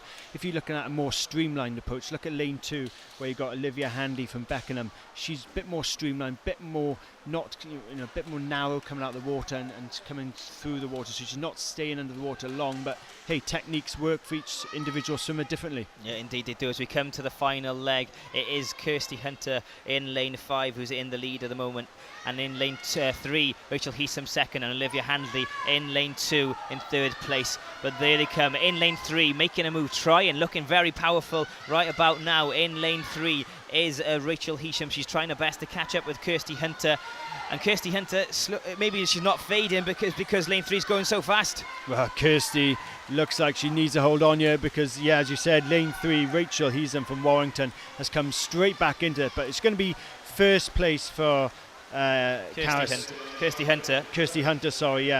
Yeah, a great swim there. She held on strong. The middle section looked like it could be a race on, but she showed that she's got the stamina and the strength to come through there, which is extremely important in a race of this kind. Yeah, definitely. She came in with a 2:31.55. Her seed time was 2:34.44. So 2:32.36. That's a really good swim. Yeah, Rachel Heesum in second place and Caris Thomas in third place. A great result there for Kirsty Hunter. She should be very proud of that result and her race time. So on to heat 10. We do have a no-show in lane 4 for this race. So Victoria Mulson from Novice Guard won't be swimming. But in lane 1 we do have Georgia Petch, Terry Johnston in 2, Lydia Stratford in 3, No show in 4, as I said. Emily Osborne in 5, Annie Keppel-Palmer in 6, Hannah Davis 7, and Anya Wallace-Croft will be in lane 8. You just got to be impressed with some of the techniques to show. Annie Keppel-Palmer, just watched her go in through the butterfly and then come up. She took a long time to come up, but her technique's absolutely fantastic. I think she's just edging into lead at the turn there, but we'll just wait and see. Yeah, she is just about in the lead from lane 7, which is Hannah Davis, and Emily Osborne in lane 5 right about now is in 3rd place. We go to the backstroke, halfway through this backstroke, and all girls keeping up with each other, looking very strong, especially lane number 6, which, as you mentioned, is Keppel-Palmer from Sevenoaks. And Sevenoaks really do breed some great swimmers, don't they? We've seen some real top swims from Sevenoaks already this morning even. We've just looking at further down the field, Anya Wallace-Croft from Swim Gwynedd. She's dropped off a bit, and that's a bit of a shame from a Welsh point of view, but all you can do is be in a bit of awe of the Sevenoaks Swimmer Club with Annie Keppel-Palmer performing very well here. Yeah, Anya Wallace-Croft, one of the youngest competitors out of the 8. She's only 14 years of age. The others, some of them are 16 and 17, so she's obviously one to watch and develop in the future. Yeah, definitely, but I think you're looking in lane 2, Terry Johnston from Dumfries has come straight back into this, and it's going to be a battle on now. Yeah, no messing about. She's really upped her game there, and Keppel-Palmer all the way in lane 6 might not be aware of her. She will be aware of Emily Osborne inside her in lane number 5, but really taking the game to the rest of the field. Lane 2, Terry Johnston from Dumfries, and she's 17 years of old, so by now she'll know her body inside out. When you're swimming, sometimes, as you said, if you're down in lane 6, 7, you don't see what's happening in lane 1 and 2, but when you're under the water, you do sometimes have a look across and see what they're doing, but they're coming into the last length here. Yeah, so it is Keppel-Palmer just about by Terry Johnston as we make the turn. In 5, Emily Osborne in 3rd place, and it does look like in lane 2 that Terry Johnston's just fading away slightly, but she is trying her best to keep up with Keppel-Palmer in lane 6. It's going to be a close finish, but a superb swim by both these girls so far. Emily Osborne in lane 5 from Leek has had a really good front crawl as well and come back into it. Yeah, but it will be Keppel-Palmer for the victory, and in lane 2, Terry Johnston, and as Mark just said there, a great finish in lane 5 by Emily Osborne. Once again, Mark, a great swim from these girls, and just the control element of it, they paced themselves so well. I think from the start, when I just said, I saw Annie Keppel-Palmer from Sevenoaks go under for the butterfly, she came up and her technique looked so fantastic, the arch back coming over, and throughout the whole race she controlled herself really well to get the win. Yeah, and here's the results to confirm them. Keppel-Palmer in 1st place, Terry Johnston 2nd, Emily Osborne in 3rd place. The winning time 2:30.04 for Annie Keppel-Palmer, and knocking 4 seconds off her PB there. She'll be delighted. Unbelievable. Yeah. Fantastic, really good, and she'll be really happy with that. Okay, here we go to the final heat of the 11 that we've just had for the girls between 14 and 18 in the 200-metre individual medley. The stand has been absolutely superb so far. So if you agree with that, please let the world know. We've got people from New Zealand, Zambia and Thailand watching, so hello to you. But also use the hashtag on Twitter, hashtag BGSNLive, and let everybody know your thoughts, because Twitter is a powerful means of communication, and we could get this trend in, which is great for swimming in the UK. Right, to this final heat. In 1, we've got Nadine James, Ellen Sudders in 2, Natalie Dingley in 3, Hannah Saunders in 4, Ruth Bridgman in 5, Fiona Davis 6, Jordan E. Harding in 7, and Emma Sutton completes the field in lane number 8. And these girls are pretty bunched, but in lane 3 looking very strong at the moment. Yeah, Natalie's had a really good butterfly, but then in the backstroke she's looked really controlled. Down in lane 7 as well, Jordan Harding from PEMS. It's always exciting when you swim up against somebody next to you from the same swimming club. You always got that competitive edge, but she's leading the way miles in front of her PEMS County squad member Fiona Davis. Yeah, but they'll know each other's times as well. That's the interesting thing about it. It's a shame they're not right next to each other. That would make it very interesting. Most probably really good mates as well, so you always get one up on your mates, but at the end of the day, when you're out of the pool, you're friends. Yeah, indeed, that's a great thing about this sport. They train together, they are a team at the end of the day, but it is lane 7, Jordan E. Harding from PEMS County, really pushing the pace now, but the rest of the field have really reacted to that in this breaststroke, and lane 6, 5, 4 and 3 and 2 have all gone with her. It's tightened right up, and I think we're looking at it from maybe a one-horse race there, but it's really tightened up, and it's going to be a really good finish to this race. Yeah, all these girls will know their bodies and know what they need to do in this race as we come for the turn, for the final leg, for the big finish. It's hard to close, but right about now in lane 6, Fionn Davies in first place, Ruth Bridgman in second place. It's going to be very, very close, this one. Yeah, definitely. A shame for Nadine James down in 8th, but it has tightened up and it's going to be a really good finish here. Yeah, we're looking at lane 6, 5 and 4. It's going to be very close. I think lane 6, just about, Fionn Davies from Pembs County is leading the way right about now. In 4th, we've got lane 4, Hannah Saunders, also from Pembs County, pushing her teammate all the way, but it will be Fionn Davies in lane 6. She steals it from her colleague Hannah Saunders in lane 4, and 3rd place there for Ruth Bridgman from Maxwell Swim Club. That was a great swim to finish this individual medley. Great race, and Fionn Davies there doing really well against her swimming club teammate Jordan Hardin, but that was a really good swim, and let's see what the board say now. Yeah, to confirm the results there, Fionn Davies in lane 6 was in first place, a time of 2.3215. Hannah Saunders in second place and Ruth Bridgman in 3rd place there. Pembs County 1-2 there. They'll be delighted with that as a swim club. Yeah, delighted. Fionn Davies 2:33.75. She came in with her seed time and she finishes up with a 2:32.15. Her coaches, which as I said are sitting below us screaming on poolside, will be absolutely delighted with that. Yeah, that's a good morning's work for them and a good morning's work for everybody involved in the event this morning, and it's absolutely brilliant. And Mark, the standard overall, we've mentioned and touched on it briefly, but PBs once again this morning being smashed in practically every single race. Well, it's just been really, really exciting. I'm sure the event organisers and the event coordinator Lisa Forrest, who actually works here at the facility, will be absolutely delighted with that, and swimmers turning up to perform at the highest level. Now, as an event, how important would you say that this happens? Because it does obviously improve standards. Yeah, definitely, and it actually shows the calibre of the event as well, where you want swimmers to be turning up and performing and taking the event seriously. And you know, this is a national event. You get to perform on the big stage at a big pool, and that's what's exciting about it. Okay, we've got two girls at the far end of the pool right now. Our programme eludes us slightly to what race this is. We'll work that out ASAP for you.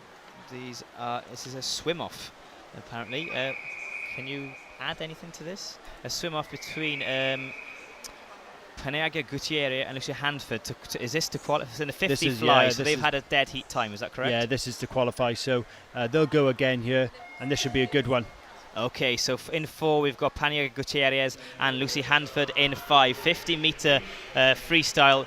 Off they go. It's the fly, sorry. Off they go. This is very tight. They got everything to go for. Leave nothing in the tank. Whoever wins qualifies. It's as simple as that. And it's so close as they come halfway through the race. There's nothing in this. That's why it was a dead heat. You know, this is going to be an absolutely exciting finish. And it's always exciting to see these swim-offs focus on just two swimmers really going at it full pelt. Yeah, and it looks like lane 5, Lucy Handford's just got the edge right now, but she needs to finish strong. Indeed she does. And yes, she just about does it. 50 tenths of a second between them. It's quite sad to see them have to do that because it's so close, but it's very, very exciting to watch. Yeah, and swimmers will know before coming into the event that doing that swim off is a possibility, but it's a very, you know, sometimes it doesn't happen throughout a whole event, but those swim offs are a scenario which swimmers are aware of when they're coming in. Yeah, they would have been watching the clock for sure, and all the times come in to make sure if they had to do the swim off or not. And 50 metres, their bodies can cope with that going straight away again, can't they? They'll be used to it. You know, I think the coaches, you know, the training they do is so intense that they'll be used to doing that, no problem. But they will be fatigued because you put your all into every race you do. So swimmers will get fatigued and they'll have to refuel now. Okay, so this is the end of the event this morning. It's been an absolutely fantastic morning. To anybody watching, Mark, who thinks about getting into swimming, this is a great advert, isn't it? And how would you tell them to get involved? What's the best way of doing that? I think at any age you can get into swimming. You know, there's swimming clubs not just for kids and young adults to get into, but you've got things like masters swimming where swimmers who actually moved away from the sport and gone into different sports, whether that be football, rugby or whatever, they can actually come back in and get back into competitive swimming at a higher end. Yeah, fantastic stuff. And a quick word about also the support that's been shown here in the first 2 days. Yesterday it was Ram Jam. It has been all morning. Everyone's taking the break now and going out to get food, etc. But it's quite overwhelming, the amount of support that's shown. It's great, and you're getting people from all over the country coming down to watch the event. As you said before, people listening in from all over the world. So these events are getting more and more high profile, and that's why swimmers are coming here and producing the times they're producing, because on the big stage they want to make statements. Yeah, Mark, if we can slowly scroll forward in our programme to have a look at what is up this afternoon. Many swimmer excelling yesterday and today, but looking at what we've got coming on in the afternoon session and then the final session, what stands out for you? What are you expecting from these swimmers? More PBs? Yeah, after lunch we've got the IMs again, so that's going to be really, really exciting. And the 400 metre IMs are, you get to see with the IMs such a diversity of a swimmer and a diversity of the techniques and strokes they use. So that's a really exciting time after lunch to get into that, and I'm sure the viewers are looking forward to that as well. Yeah, that's the thing. The IM is very exciting. The relay is also very exciting. If you had to choose one event, and what event did you star in when you were younger? Or star, maybe not the right word. I don't know about starring, but no, I used to enjoy my sprints, so my front crawl and backstroke. But in all honesty, I do like sprint races because of the nature of where I come from as a swimmer. But the IMs are exciting as well, because I get to see other strokes which I wasn't very good at, but I get to see other people performing very, very well at them. Yeah, it's been a fantastic morning so far, so please do make sure you join us later on for the afternoon and the evening session. Mark's been beside me all morning. Mark Tancock, the Regional Business Manager for Swim Wales. Thank you very much for your company this morning. Thank I'm you. Sure you've enjoyed the standard. It's been fantastic. It's great to be here as well with you.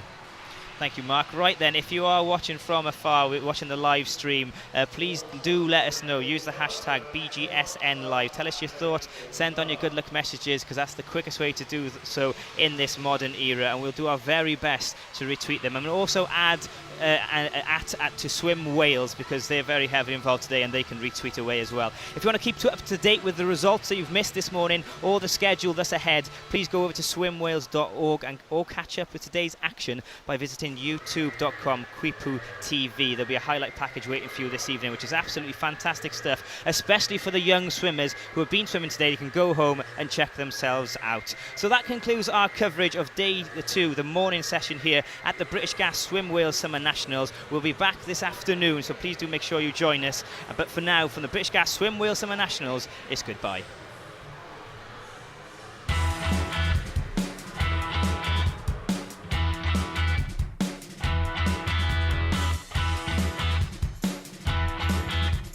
Hi, I'm Steve Parry and I'm here to tell you about British Gas Swim Britain.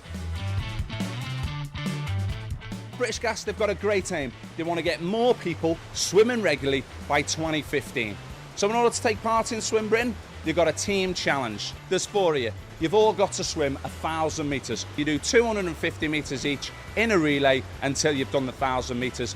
Swim Britain is going to help you get fitter and healthier, and they're even going to give you tips along the way. It's all going to accumulate in 10 events in September at venues across the country. Now, logistics of this event are super easy. You're going to get a swimming cap, a t-shirt and a timing chip. You pick them up at the venue on the day. So all you need to think about is the regular stuff. Your swimming goggles and a pair of trunks. You could wear these, or perhaps some of these. You might want 2 towels as well instead of 1. So you'll need 1 towel for poolside and also a towel for when you get changed at the end. Maybe a bit of shampoo as well. And last but not least, make sure you take some water with you. So how does the Swim Britain relay work? Well, you've got to get your teammates. Here's one of mine, me Chris, just happens to be an international swimmer. I'll have some of that. He's going to lead off. Let's go, Chris. Yes. When he's done his 250 metres, he's got to make sure that his timing chip registers. Don't worry, there'll be people there on the day to make sure that that happens. Chris is then going to walk over to his second teammate, who's going to be in the transition area, and he's going to give him a high five. Nice high five, then Chris is done, he's good to go, he can go have a little bit of a rest. It's going to get very crowded if all of you are waiting at the end of the pool. So we've got a rule, only the person that's swimming next can be in the transition zone. So Swim Britain's going to be like no event you've ever done before, largely because of these bad boys. They're actually called buoys, and you're going to have to swim around them. When you're swimming down the pool, you've got to keep the buoy to your left-hand side. And when you're swimming back up the pool, you've got to keep it to your right-hand side. Just keep an eye out for them. Big orange things, can't miss them. Stay as tight as you can to the buoy. You've only got to swim 250 metres. There's no point swimming any more than that if you don't have to. Once you've got your team together, make sure you get the opportunity to train together. Set yourself both an individual goal. You know what? Challenge the other guys on your team as well. You might surprise yourself and with some good training, beat the time that you thought you were going to go. What about making some hoodies with your team name on there? You're taking on everyone else in Swim Britain. You've got to get in there with the right frame of mind. Maybe you want to go in some fancy dress. I don't suggest you swim in the fancy dress. That might slow you down a little bit. Maybe you could even come up with your own song, you know. I can see all four of you doing the Gangnam Style. Maybe not. But most of all, make sure there's some cracking banter between you and your teammates, and let's maximise the fun that we're going to have on Swim Britain. Good luck and enjoy.